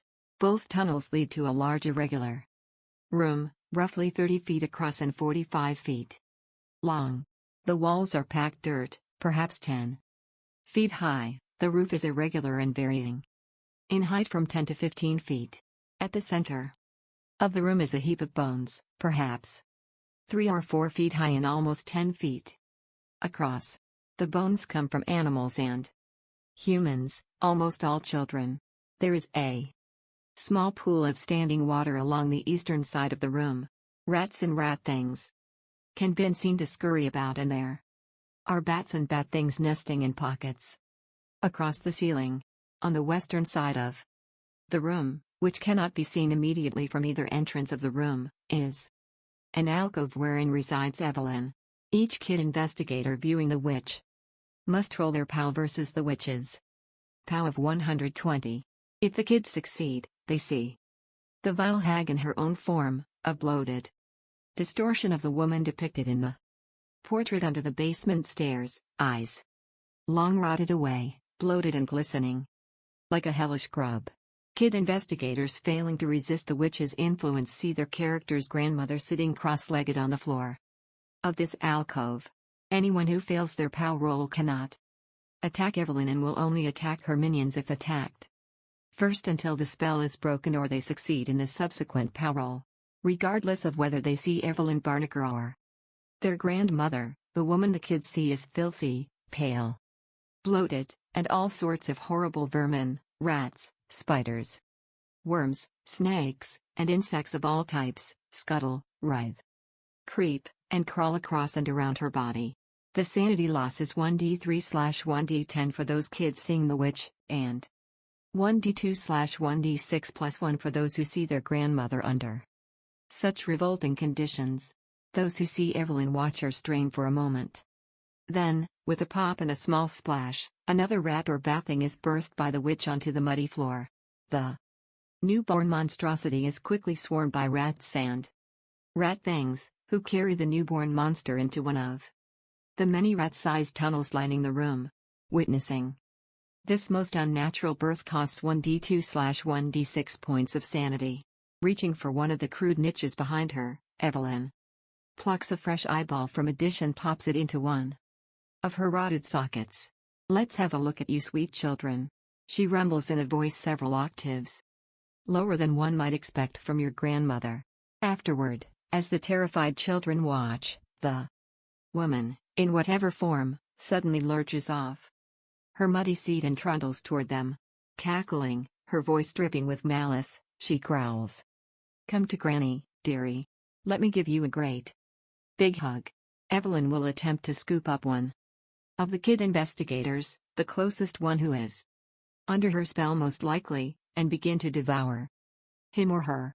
The sanity loss to witness another child being devoured is 1d4/2d6.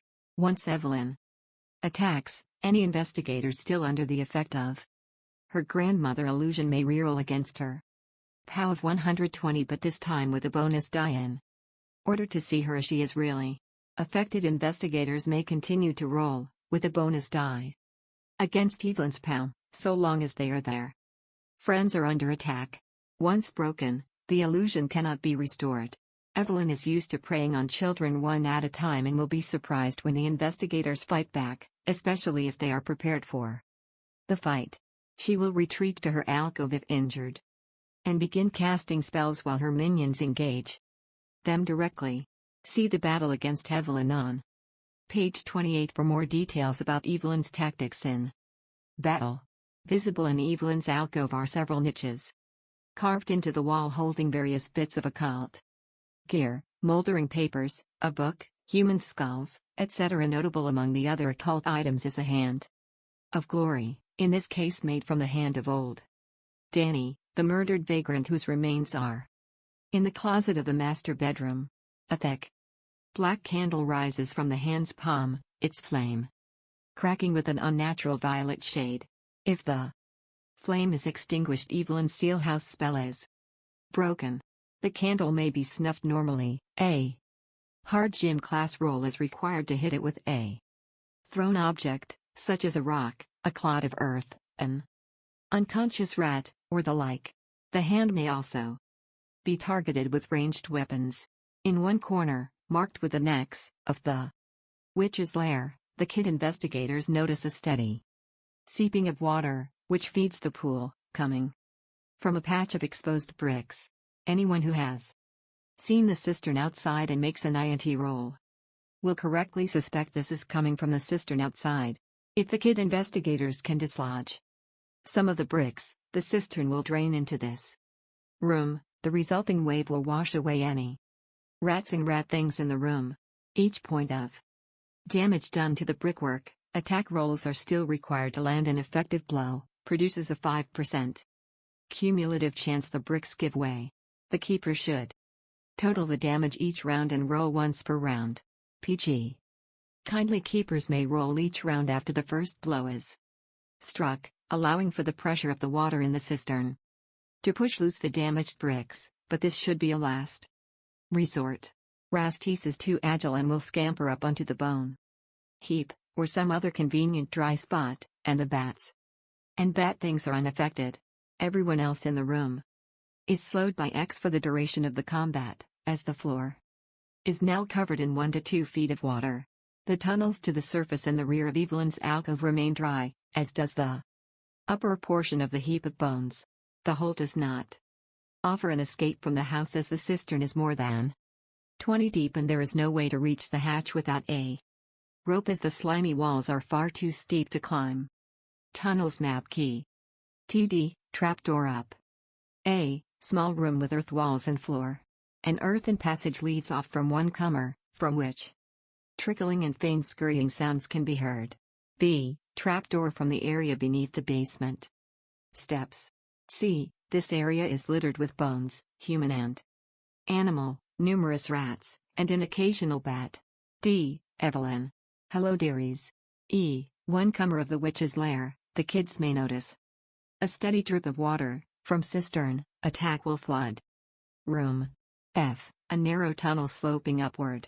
Crawling up it, a kid will come out through the trapdoor beneath the front porch. The battle against Evelyn. It is likely that the fight against Evelyn will be the climax of the scenario. Consider carefully how powerful you make the witch and her noxious allies, and scale the fight to how you wish to end the scenario. Our assumption is that an optimal fight is one in which the kid investigators will be victorious, but at some significant cost. Arrayed against the kid investigators are the following forces. Evelyn. While her devour attack is potent, it requires an unmoving victim. Otherwise, the witch will retreat from combat, at best. She can allow her minions to neutralize the kid investigators, while she assists by using her spells. In combat, Evelyn will use Mesmerize and Power Drain, the later might be cast on her allies, if she is in need of magic points. Particularly dangerous kid investigators may be subject to Evelyn's rack spell, bringing down a house. In addition to collapsing the cistern wall, the ceiling itself may be brought down, at least in part. Intentional attacks on the ceiling, assuming it can be reached, produce a cumulative 1% chance of bringing down a section roughly 5x5 and a few feet thick, causing 2d6 points of damage to everything in the area. Rats and bats may not dodge this effect, but all other creatures might. In most cases, the investigator causing the damage must make a gym class, or dodge if that is higher, rolled to jump aside before being injured. Explosive damage in the room, from firecrackers or MADS, will require a roll for the ceiling as well. Placed explosives, most likely intended to collapse a tunnel, can, with a successful play with matches roll, cause a cumulative 5% per point of damage done to collapse the ceiling. Impaling weapons can impale the ceiling, presumably dislodging structurally important stone or bits of earth. If the keeper desires, tools like the shovel might be particularly effective, causing a 5% or even 10% chance of collapse per point of damage done. R-rated, the investigators can cause a chain reaction if they fumble a luck roll during a collapse. At that point, a 10x10 section falls, causing 3d6 points of damage and necessitating a hard gym class or dodge roll to avoid damage. A follow-up luck roll means the collapse has stopped, otherwise the area remains dangerous each round and anyone passing through takes 1d6 points from falling stones. A second critical failure means the whole ceiling has Given way, anyone in the room must make a hard gym class or dodge roll each round until they can reach one of the side tunnels or the cistern, otherwise they take 3d6 points of damage. Rastis. While not as capable a spellcaster as Evelyn, Rastis is a dangerous opponent with or without magic. Evelyn will direct her familiar, if possible, to neutralize anyone making a ranged attack or who is the greatest threat, a kid with a bundle of fireworks or one taking potshots at the hand of glory. For example, Rastis' tactic is not to attack targets directly, but rather to cast a spell, implant fear, typically, that removes the target from combat.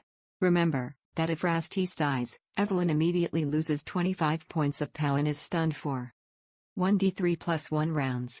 Roger, and other reanimated corpses. Should he survive, Roger can participate in the final battle, perhaps appearing suddenly out of one of the tunnels to surprise the kid investigators. He is by far the most dangerous opponent in hand-to-hand combat, though he has no ranged attack. He is armed with a large knife, 1d4 damage, unless he was able to keep hold of the knife he hid in the kitchen. If the kid investigators are particularly tough or otherwise bowling over Evelyn's minions, Roger might be joined by his newly reanimated brother Ace. He will unexpectedly rise up from the pool of water on the eastern side of the room and is swinging a femur, works as a club for 1d6 damage. Exceptionally large groups might merit having the reanimated corpse of the vagrant come to Evelyn's aid, in his case stumbling into the room via one of the tunnels and using his fist to bash at the kid investigators. 1d3 damage.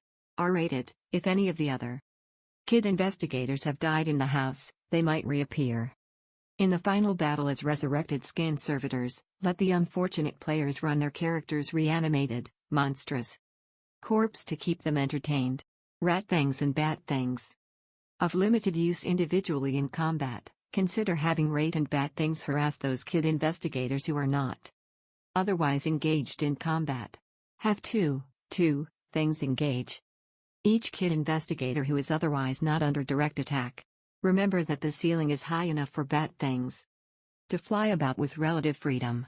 If the keeper is employing the optional encounter sympathy for the devil spawn, see page 20, be sure to include an appropriate thing so that it can betray Evelyn at a key moment. Rats and bats. These creatures are ubiquitous in Evelyn's chamber but generally confine their actions to swarming out of both tunnels at the start of the battle to deter the kid investigators from fleeing. Evelyn may dispatch a pack or swarm, respectively, to harass individuals or dispatch a mass of them to mob the kid investigators if Rastis and her other minions are in trouble. As a rough guide, Evelyn has two packs of rats and one swarm of bats for each kid investigator. Should combat be prolonged, she may call upon additional rats and bats, at the keeper's discretion. Ending the scenario. Closing scenes. Depending on the results of the confrontation with Evelyn, the keeper should select one of the 3 epilogues below. We've grouped them into 3 general categories: loss, which means all of the kid investigators were killed by Evelyn or her minions; draw, when some or all of the kid investigators survived by fleeing the house but Evelyn survived; and win, when they defeated the witch. Consider these text block as examples. Feel free to adapt them to suit your group and to reflect their actions within the house. Loss: any kid investigators who survive until the last moments of conflict with Evelyn, but are wounded or overwhelmed, will see the following after the screen fades to black. Your eyes slowly open. You are in a dark room, but cracks between boards covering a window let in a smidgen of red and purple light. Strangely, this seems quite bright to you. You blink. You are relieved as this light illuminates the faces of your friends. If more than one was left at the end, name each of the near survivors. Huddled close together in this small room, you look around. It is a familiar place, but strange. You see 2 old chairs. A cast iron table. Are they nailed to the ceiling? No. It seems you are the one who is upside down. The sound of high-pitched chirping rises as the perspective slowly shifts to reveal the kids' faces on the heads of bats, ears twitching, mouths squeaking, clustered together and hanging upside down. The camera passes through a crack in the window to the outside, revealing the cupola, and then the whole house. It is winter, at twilight. Snow covers the yard and roof. You hear footsteps crunching in the snow. The camera tilts down to reveal a trio of kids in heavy winter coats thumping up the steps to the door of the house. You don't recognize any of them, except Roger, whose distinctive voice echoes in your oddly acute ears. What are you, scared? A dry, cracking woman's laugh fills your ears as the scene fades to black. Roll credits. Describe the following to the least injured kid investigator. You awaken in a hospital bed. After the events of last night, your parents forced you to come to the hospital, as did all the other kids' parents. You overheard them talking quietly with the doctors, muttering about carbon monoxide poisoning, some darkly suggesting drugs were involved. Should any of the kid investigators have perished or gone missing, the worried whispers and sobs of their parents were heard as well. Rising from your bed, your legs still unsteady beneath you, you take a walk down the hallway, hoping to see your friends. The hospital is small and their rooms are close by. Your friends are still sleeping, recovering after escaping from the depths of the Barnaker house. You pause to sit by the bedside of the most badly injured kid, and reach out to take their hand. You let yourself cry, just a little. After a moment you get up to clean yourself up in the bathroom. There is a knock at the door. A nurse is here to take you back to your room. You need your rest, she insists. She opens the bathroom door and you see your friend in bed in the bathroom mirror, but it is not your friend. Laying in bed is the terrible witch monster, grinning at you. You belong to me, dearie. She spits at you. Even as you scream, and oh, do you scream, you can hear her cruel, cracking laugh. Fade to black. Roll credits. When the surviving kid investigators gather on the playground at school. This is their first chance to talk after the events in the Barnaker house. Some may be bandaged or wearing a cast. Sure, your parents found out and made you talk to the police, but it sounds like they are blaming the fire at the old house on Roger, not that they've found any sign of him. All of you are emotionally scared, even if you are physically unharmed.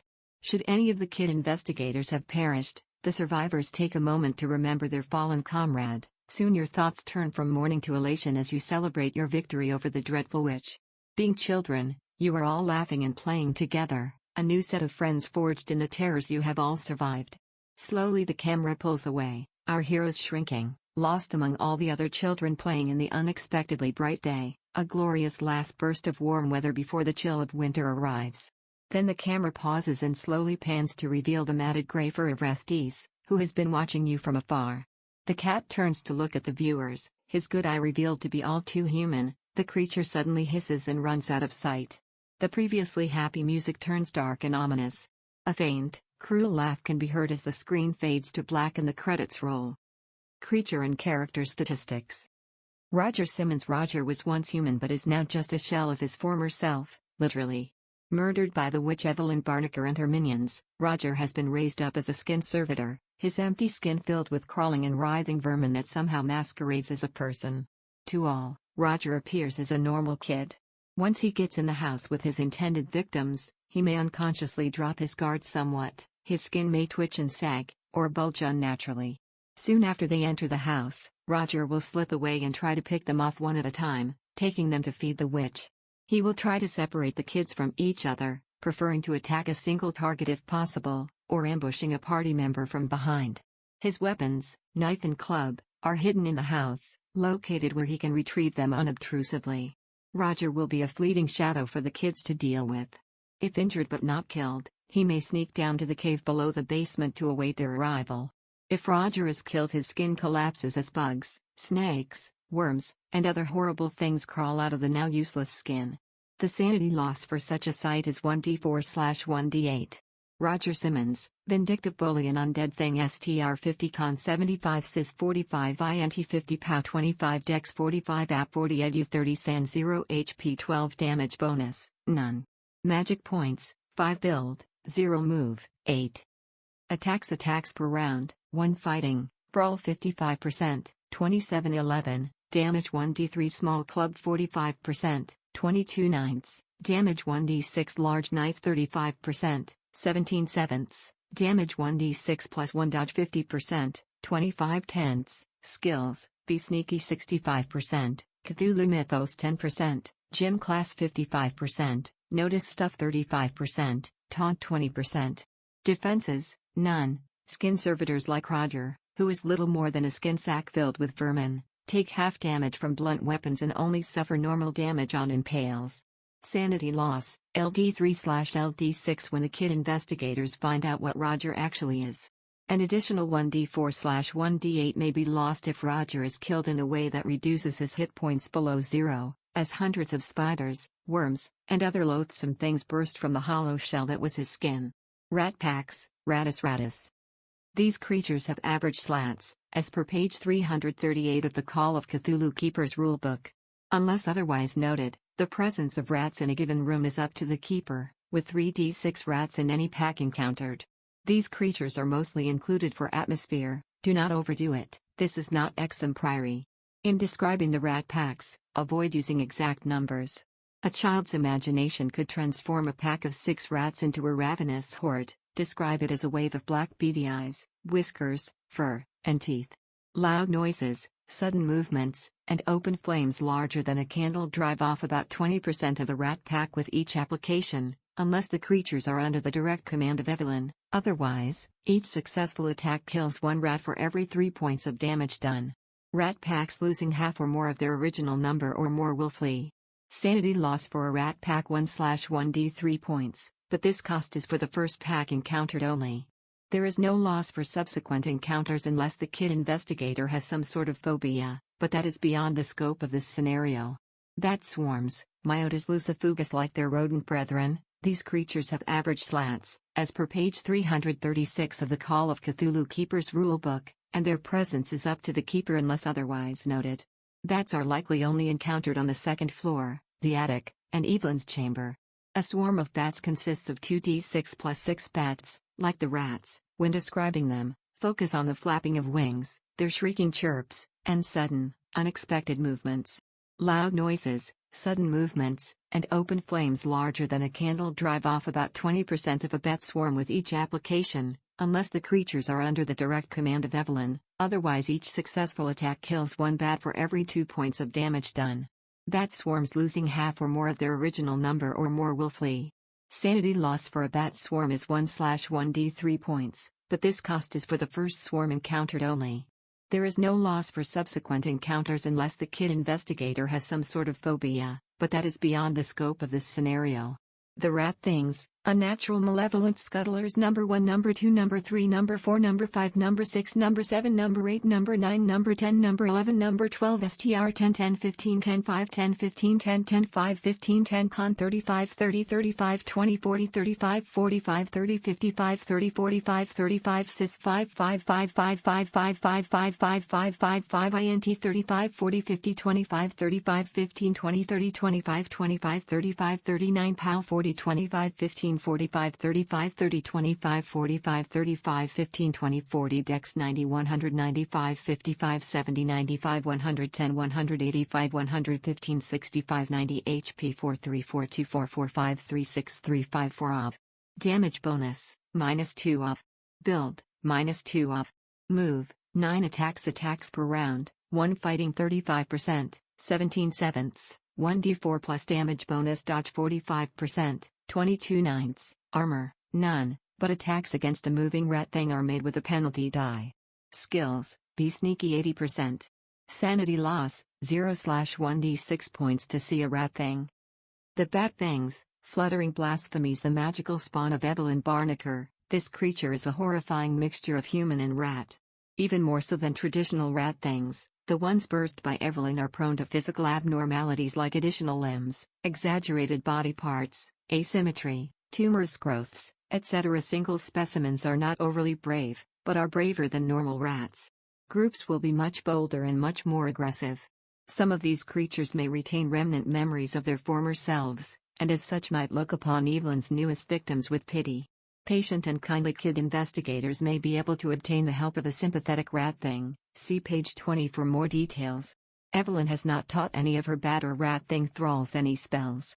A dozen bat things, Reuse as needed. Number 1, Number 2, Number 3, Number 4, Number 5, Number 6, Number 7, Number 8, Number 9, Number 10, Number 11, Number 12, STR 10, 10, 5, 15, 10, 15, 5, 10, 15, 10, 5, 10, Con 30, 15, 35, 35, 45, 25, 50, 30, 55, 45, 45, 55, Cis 5, 5, 5, 5, 5, 5, 5, 5, 5, 5, 5, 5, INT 30, 15, 35, 35, 45, 50, 45, 40, 50, 40, 45, 35, POW 30, 45, 25, 25, 60, 30, 45, 35, 35, 45, 50, 30, Dex 85, 130, 105, 80, 85, 135, 125, 120, 65, 480, 110, 95, HP 42345, 3536, 556 of. Damage bonus, -2 of. Build, -2 of. Move, 10 attacks per round, 1 bite 35%, 17 sevenths. 1d3 plus damage bonus, dodge 95%, 47-19, armor, none, but attacks against a flying bat thing are made with a penalty die. Skills, be sneaky 40%, notice stuff 50%. Sanity loss, 1/1d6 points to see a bat thing. Rastis is a big gray-furred, sinister-looking cat with a malign intelligence. His fur is matted and his hide is crisscrossed with scars. He revels in hunting and ambushing, mostly animal prey near the house. As Evelyn Barnaker's familiar, what it sees, she sees. It knows some magic and prefers to use its spells rather than attack physically. It will only resort to the latter if cornered. Rastis, Evelyn's feline familiar, STR 10, Con 50, Cis 5, INT 75, POW 90, Dex 145, horsepower 5, damage bonus, -2 magic points, 18 build, -2 move, 10 attacks per round, 2 claws, 50%, 25 tenths, damage 1d3 bite, 35%, 17 sixths, damage 1d4 rake, 40%, 28ths, if bite succeeds, damage 2d3 dodge, 90%, 45-18, armor, none, he relies on stealth and evasion. Skills, be sneaky 90%, gym class 75%, notice stuff 80%. Sanity loss, 0/1d3 to see Rastis if one realizes he is a witch's familiar or otherwise is supernatural. Spells, drown mind, evil eye, implant fear, mesmerize, see page 28 for suggestions as to their use. Special powers, human speech, Rastis, as a witch's familiar, is able to converse normally as a person would, with a human voice. This enables him to, among other things, cast spells. Psychic link, Evelyn has a permanent psychic link with Rastis, and anything he observes, she may view as well, after focusing 1 round. The death of Rastis stuns Evelyn for 1d3 rounds wherein she is unable to act. She also loses 25 POW. Rastis is not similarly affected, but will immediately flee the house should Evelyn be killed. Rake, should Rastis succeed with a bite attack, he may also perform a rake attack, slashing repeatedly at his victim with his hind claws. This attack causes 2d3 points of damage. Note, Rastis has considerable stealth skills. His task is to observe the kid investigators and draw them to Evelyn, not to provoke a batch of fresh human children. Evelyn Barnaker was once a witch in New England before coming to the Midwest to continue her horrid practices. Due to a pact for immortality with Nyarlathotep, she has slowly been degenerating into something only notionally human, a pale, eyeless, bloated thing which looks vaguely like some nightmarish elderly woman, with jagged, razor-like teeth crawling with all manner of pests. She feeds on human children, but also rats, bats, worms, insects, and other such things as might wander into her underground lair. This unappetizing diet provides her the genetic material required to produce the bat and rat things which inhabit the house above. Evelyn will use the mirrors in the house to monitor the kids' progress, sending her servants out to lure them to her or to kill them and bring her their bodies. However, she gains the most enjoyment from simply waiting and letting the kids' own curiosity lead them down into the caves beneath the basement, where she will have them for supper, in a manner of speaking. Evelyn's spells. The following spells are unique to Evelyn, she having used her dark powers to create them over the years. If the keeper wishes, she has recorded them in her spellbook, which she keeps in one of the niches in her chamber. The book is handwritten in archaic English and is little more than notes on various incantations. It takes 20 weeks to study. It grants plus 5% to Cthulhu mythos, cost 1d2/1d6 plus 2 points of sanity to thoroughly read, and contains notes on all of the spells known to Evelyn. Create skin servitor cost, 10 magic points, 2d6 points of sanity. Casting time, 15 minutes. This does not include the amount of time needed to skin a human, however.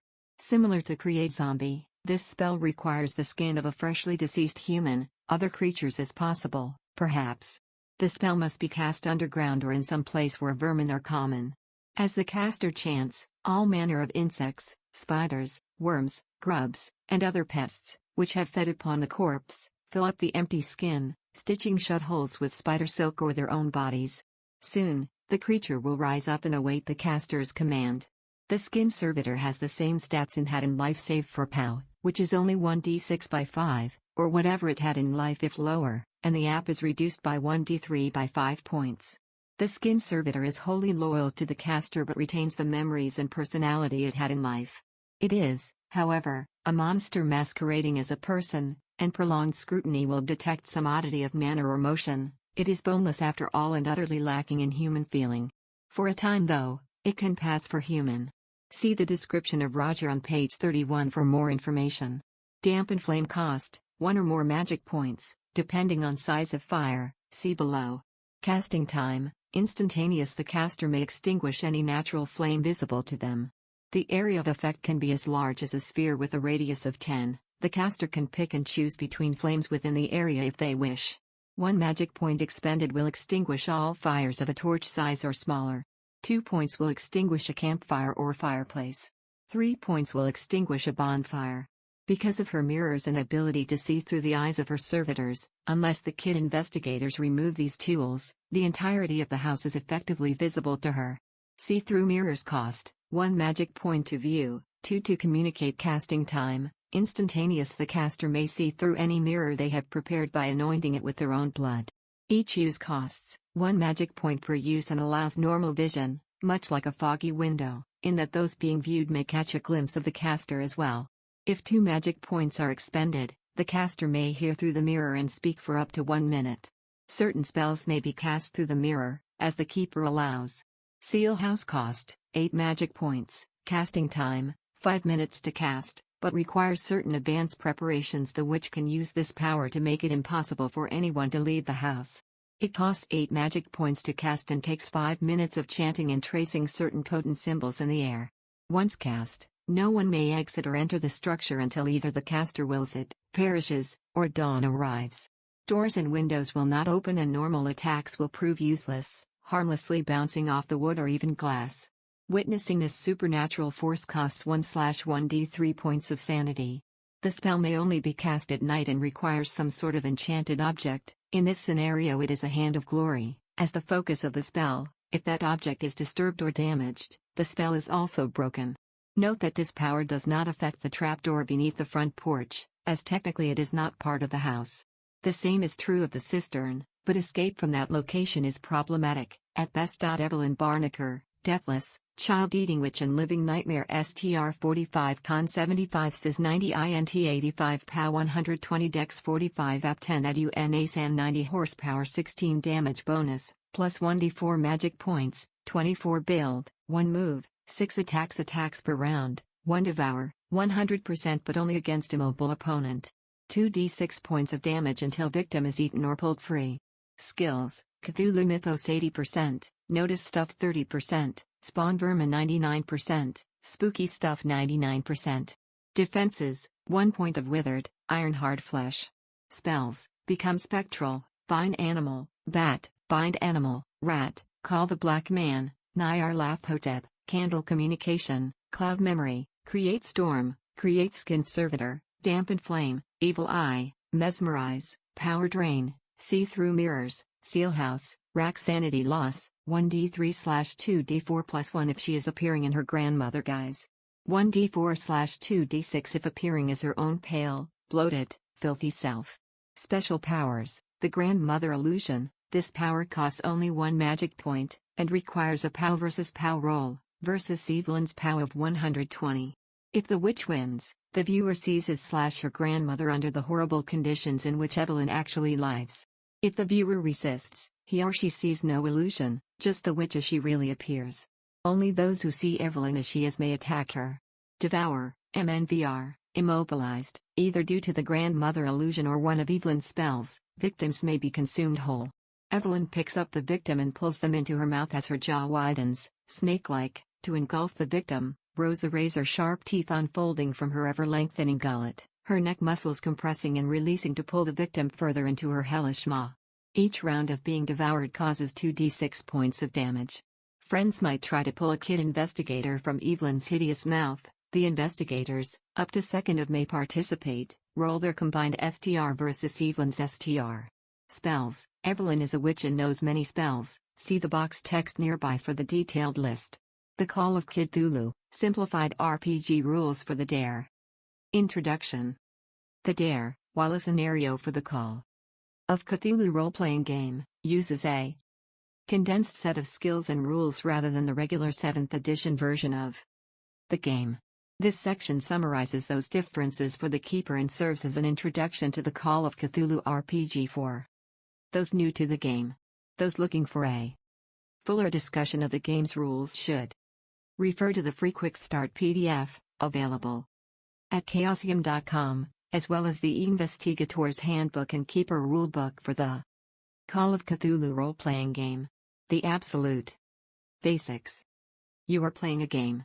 You control a character in that game. We will usually call them a kid investigator. Other players control their own characters, except one player who is leading the game. They are called the Keeper of Arcane Lore, Keeper for short. They determine what happens to you and the other players. In this case, it is a story about a group of kids in a haunted house. In the style of a 1980s horror movie. All of the information you need to know is recorded on your character sheet. Understanding your character sheet. The character sheet describes your character, using numbers and text. Familiarize yourself with it in advance of playing the scenario, if you are able, but do not feel obliged to memorize anything. Additionally, do not worry about what each number means. We will explain the various parts in more detail in the next section. The character sheet is divided into the following sections. The top section lists your statistics, numerical values, representing your physical and mental abilities. On either side of these numbers, there is also a space for an investigator portrait. We've provided some portraits on page 44-45. Use one of these classic 1980s heroes or a different image of your choosing. This is not essential but is a helpful way to anchor your imagination onto your character and for the other players to do the same. Next on the sheet are some more statistics, secondary values derived from the primary statistics above. These include hit points, how much injury you can suffer, and sanity, your mental well-being. Below that are your skills. These describe how likely you are to succeed at different kinds of tasks when under pressure. The next section lists weapons, including how much damage they inflict and your chance to hit with them and other equipment. See below for more information on weapons and equipment. You will be playing a child in this scenario, so the availability of both will be limited. The final section of the character sheet are notes about the individual kid investigator, how they regard the other kids in their group, and finally, what rumors you've heard about the old Barnaker house. Rules basics and skills. Statistics. These numbers describe the various qualities of your character and allow you to compare them to other kids, as well as any adults or, creatures they might meet. We measure the physical and mental abilities of your child investigator in a number of ways. Strength, STR, physical strength. Constitution, CON, hardiness and endurance. Power, POW, willpower and mental. Dexterity, DEX, agility and physical quickness. Appearance, APP, looks. Size, SIZ, bigness, this roughly combines both height and weight. Intelligence, INT, mental acumen and quickness. Education, EDU, schooling, and to a lesser extent, life experience. Almost everyone will have exactly the same number as it roughly corresponds to what grade you are in at school. In addition to these statistics, you'll see several more number ratings. Luck. Sometimes, the keeper may need to determine Randomly, if something bad happens to someone, the higher your luck, the less chance it will be you. Magic points. Why is this here? Everyone knows that magic isn't real. If it were, you would need to keep track of these when casting spells or suffering. Magical damage. Hit points, a measure of how much damage your character can take before they are disabled or even gulp, killed. Sanity, a measure of mental health and resilience. Encountering something frightening or unnatural can require you to roll against your current sanity. Sometimes the keeper will ask you to make a roll against one of your statistics. These work the same as skill rolls. See below. Skills. Skills are the system we use to describe your chance to complete certain tasks in-game, typically in a high-pressure situation. The Dare uses a simplified set of skills as compared to the regular 7th edition of the Call of Cthulhu rules. It serves to both make this scenario very easy to use to introduce new players to the game, and to help shape the play experience to model the sorts of horror films and stories that inspired the Dare. Below is the list of skills available to players, with a description and notes indicating which skills this simplified list replaces or combines. Where a skill notes that it has a base, this is the minimum percentage anyone has in that skill by dint of reaching young adulthood. This information is also noted on the character sheet. We've made this basically the same as for adults, both to keep the rules simple and to give the kids in the scenario a little help. This base varies between skills depending on how commonly they are employed and how difficult they are.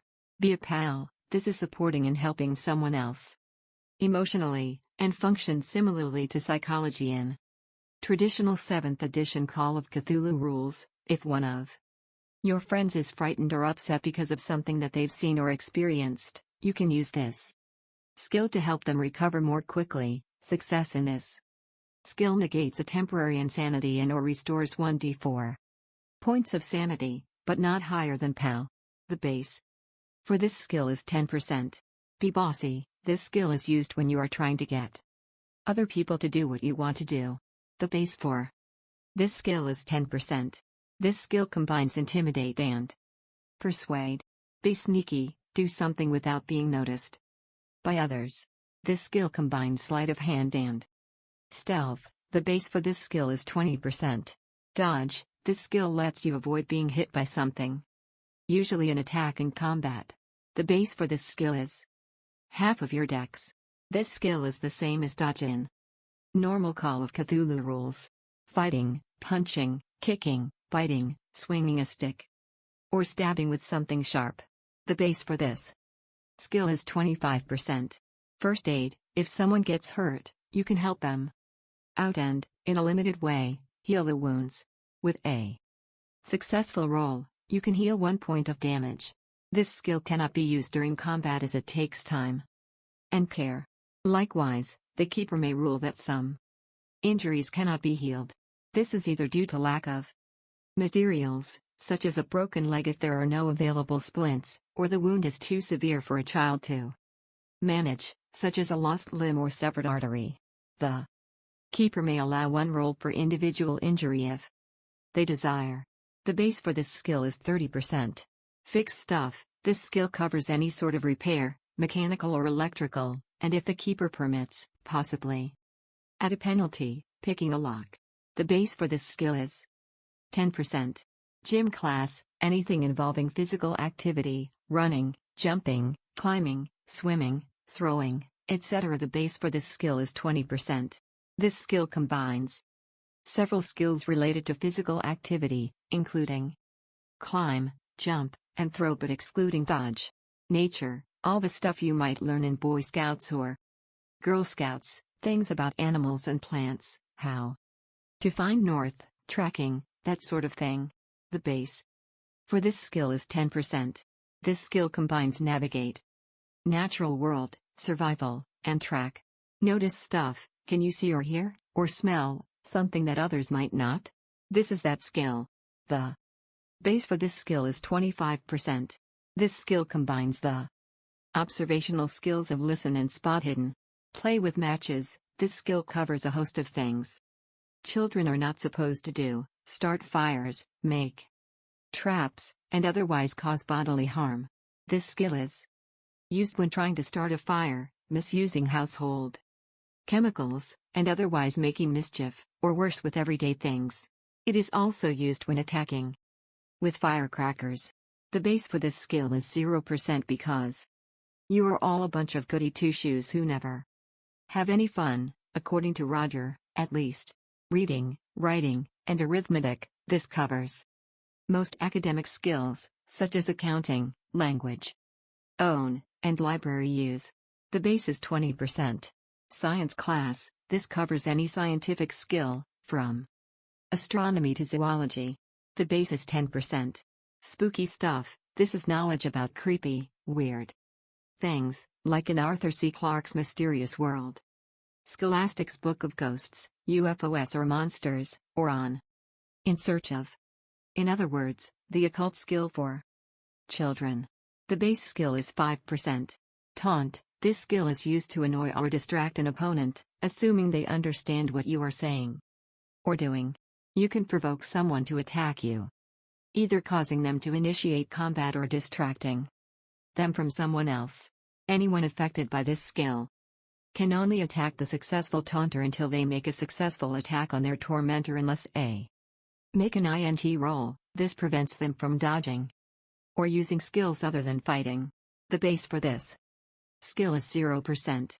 Ultimately, the keeper decides which skills apply in the events of the game. For example, in a fight with a monster. Not that there are any in the house, no way, your character jumps onto the back of the creature. Your keeper might decide your chance to hold on is determined by your fighting skill or gym class, or maybe your SIS and STR. How skill rolls work. When asked by the keeper, you may roll against your skill.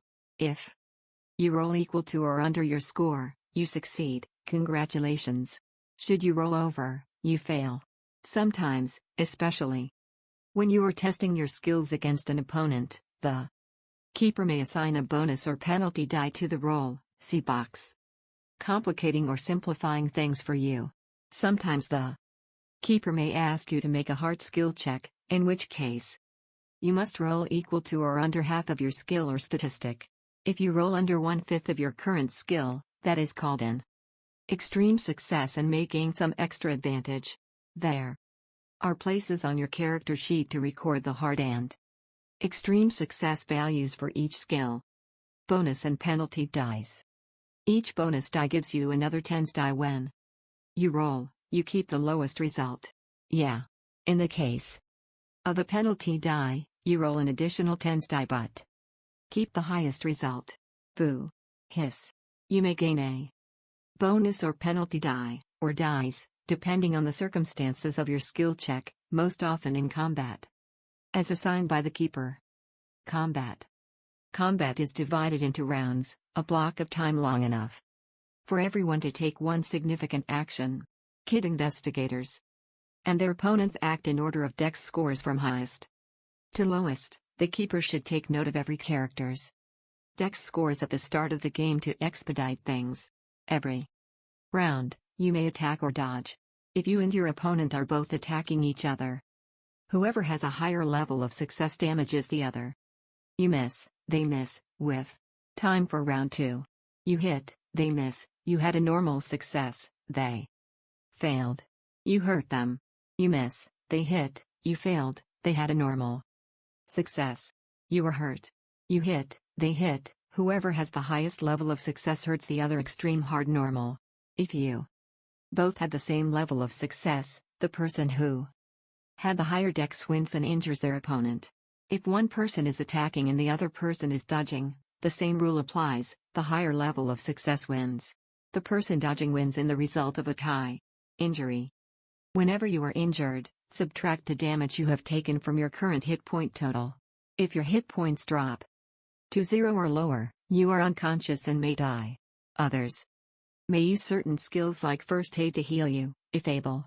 If a single attack causes half or more of your maximum hit points, you suffer a major wound and must roll under your con on a 1d100 roll. If this causes you to reach 0 hit points, you are dying and must make a con roll each round to avoid This fade until someone succeeds in a first aid roll and stops the bleeding, etc. If you somehow ever suffer an injury that causes damage equal to or higher than your maximum hit points, you are dead. Sorry. Injuries heal slowly enough that you will not naturally heal. During this scenario, if you have suffered a major wound, the keeper may penalize you in certain actions. A broken leg will make you move more slowly, a badly cut hand will make skill rolls using it harder, etc. if they desire. Try to avoid getting hurt, okay? Sanity. Call of Cthulhu is a horror game. Sometimes you might see something so horrible it causes damage to your mind. When this happens, the keeper will ask you to make a sanity roll. If you roll equal to or under your current sanity, you suffer no loss, or in the case of really awful stuff, a lesser amount of damage. If you roll over your current sanity, you lose 1 or more points of sanity. Your keeper will tell you what die to roll. If you lose 5 or more points of sanity from a single roll, you must roll over your INT. Yes, we said over. Ignorance can be bliss, otherwise, you will freak out. They call this a temporary insanity in the regular game. The keeper will describe your immediate actions: run, attacking the nearest person, etc. Someone who is freaking out may only attack or run away and try to hide. A freakout lasts for 1d10 minutes. You can be calmed by someone who succeeds in a PAL roll. Your keeper can assign you a phobia after your freak out ends, depending on what caused you to freak out. For example, if you saw a crocodile pop up out of the river and eat someone, and understandably freaked out, the keeper could say you have a phobia of water and must make a successful INT roll to come close to the water the next time you see it. Luckily, there are no crocodiles in this scenario, so everything will be fine. Yep. If somehow you lost 20% or more of your current sanity from a single roll, you would totally lose it, aka suffer indefinite insanity, and the keeper would tell you what this meant for your poor kid. Don't worry though. There can't be anything that's scary in this spooky old house. Nope. Pushing rolls.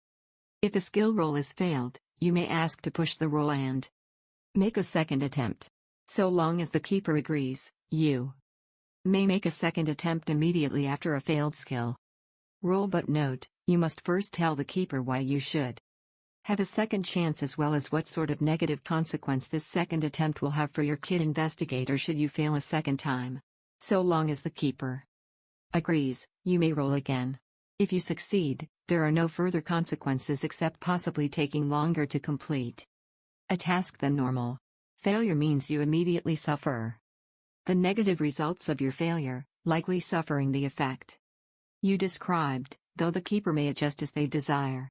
For example, while attempting to open a locked drawer with a fix things roll, you fail on your first attempt. You then state you wish to push the roll, saying that you get out your pocket knife to help you force the drawer, and that if you fail, you might break the blade off. You roll again and fail. The blade snaps, wedged into the drawer, and you take a point of damage as you cut your hand on the stub of the broken knife. Combat insanity rolls cannot be pushed. There are no specific rules for equipment beyond the damage assigned to certain weapons. Equipment must be requested from the keeper, and they are the ultimate arbiters as to what effect your gear might have. Consider 3 factors. A. What sort of gear does your kid investigator have access to? B. What sort or how much gear could your kid investigator carry? C. What sort of equipment might your kid investigator think would be useful? For example, a kid investigator might have something like a compass, a graphing calculator, or a Walkman. These are light and kid appropriate, and might possibly be useful in this scenario. Your kid investigators could not have a propane tank, too heavy and mom and dad would definitely notice, a Geiger counter, too exotic, or a chainsaw. Seriously? No. As a rule of thumb, no non-blunt weapons, golf club, baseball bat, walking stick, etc. are okay. Bigger than a pocket knife, no firearms, or any projectile weapons without the keeper's approval, No explosives, though kid investigators. With a playing with fire scale above 0% can have firecrackers, nothing toxic or flammable, again those with playing. With fire above 0% have matches or a disposable lighter. And nothing illegal, unless the keeper allows it, of course. Role-playing. As an 80s kid.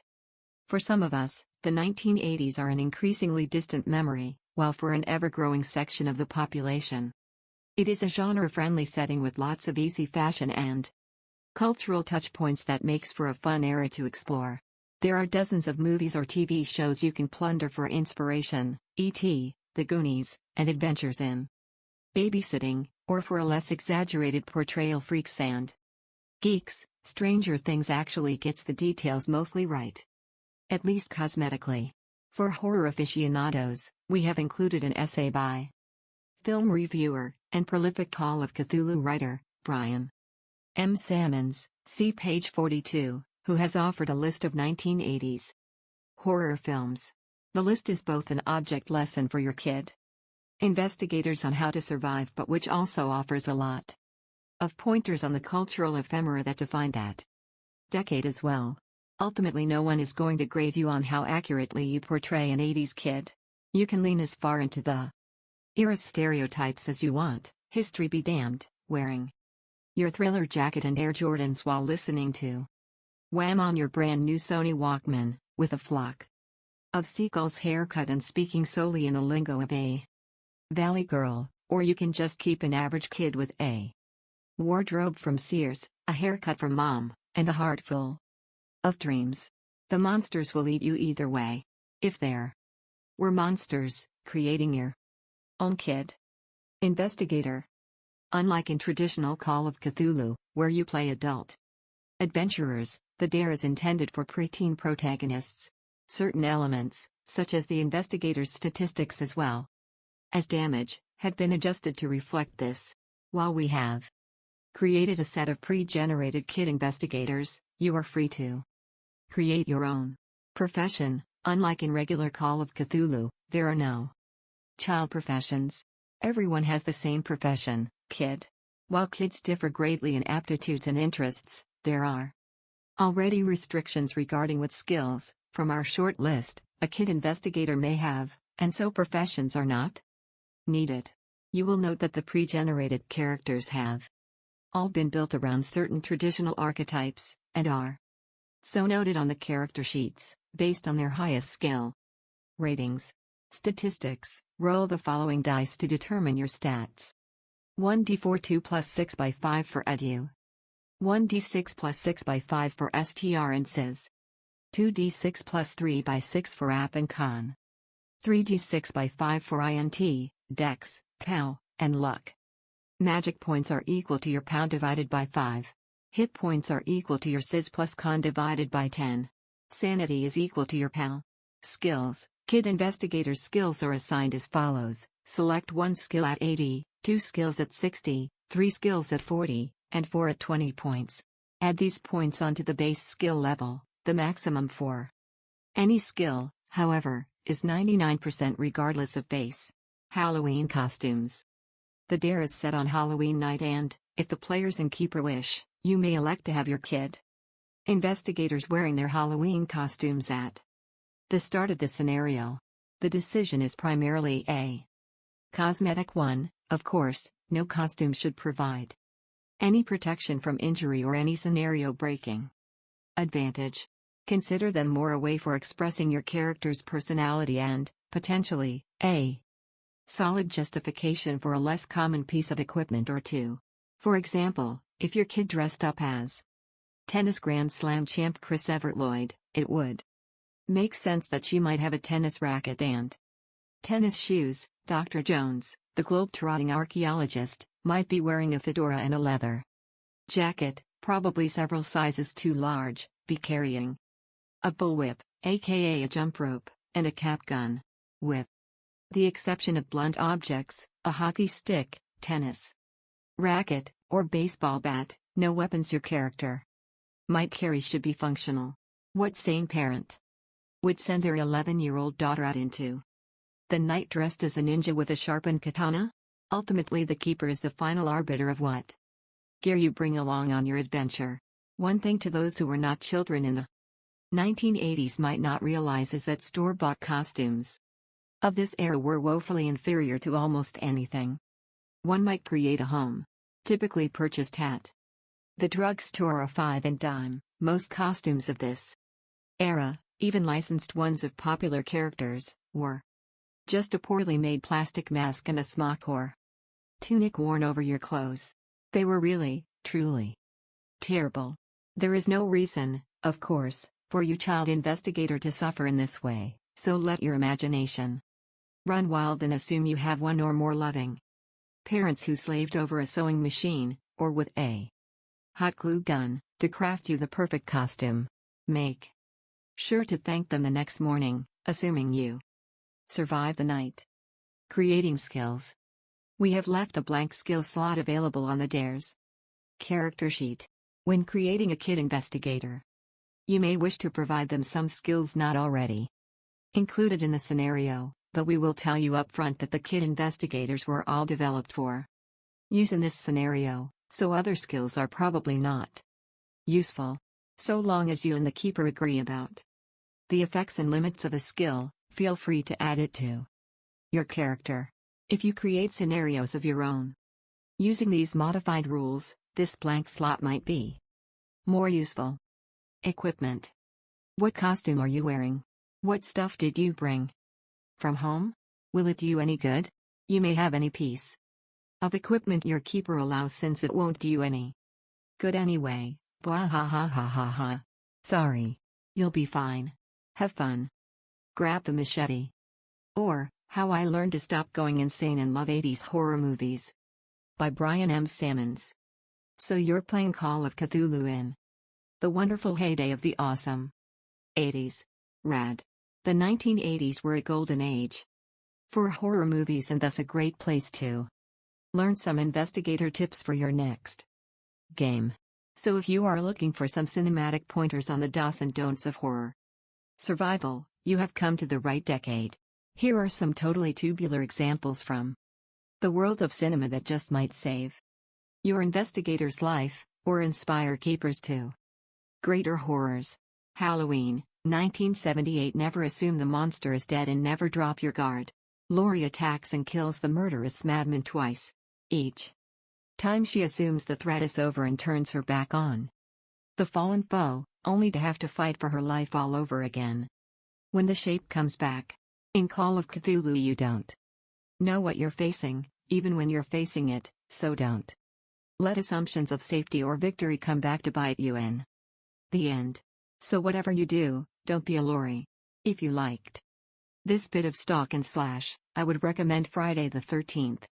The final chapter, 1984, to see how to properly deal with a threat when you've got it on the ground.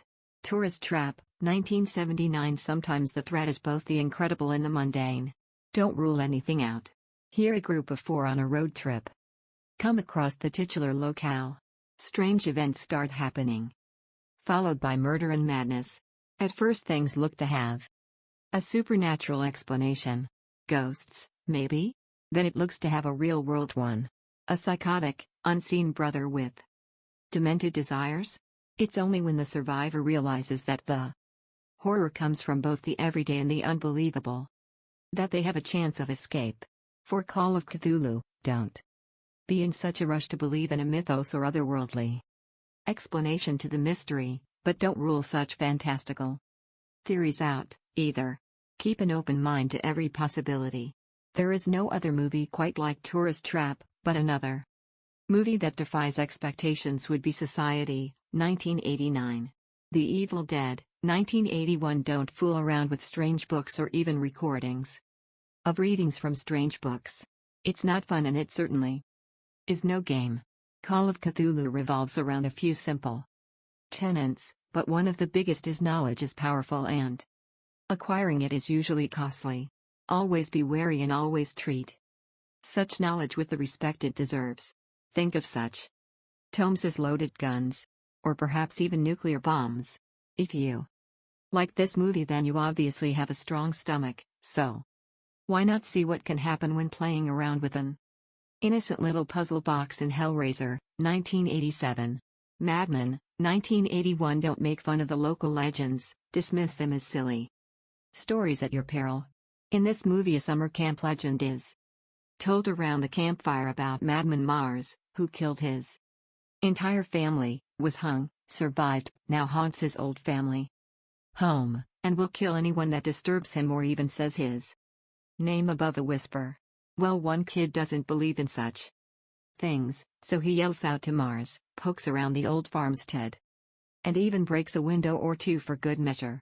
Sadly, the old campfire stories were true, and now the camp counselors have to pay for one kid's stupid mistake. In Call of Cthulhu, not every local legend is going to be true, but then again, they might just have something to them. Regardless, never go out of your way to prove them wrong. You're just asking for it. Another film where the wild stories of the past come true is the criminally underrated creature feature, The Boogans, 1981. Poltergeist, 1982. Know as much of the history of any situation or location as possible. In this film, a family moves into a nice, new home. Unbeknownst to them, it was built over a cemetery. Wouldn't you know it, haunting hijinks ensue. Now, with just a little research, the family could have learned about the graveyard, and with more digging, get it? They might have been forewarned that the corpses were never moved, only the headstones. So, do your due diligence, because it might just save you from a lot of trouble to come. Another movie that shows a good investigation, albeit one after the fact in some instances, is The Changeling, 1980. Fright Night, 1985. If you see or learn something that just can't be real, believe it. In this case, a boy sees someone moving in next door, at night, with a coffin. He soon pieces together that his neighbor is a vampire, but that's ridiculous, right? Wrong, go with it.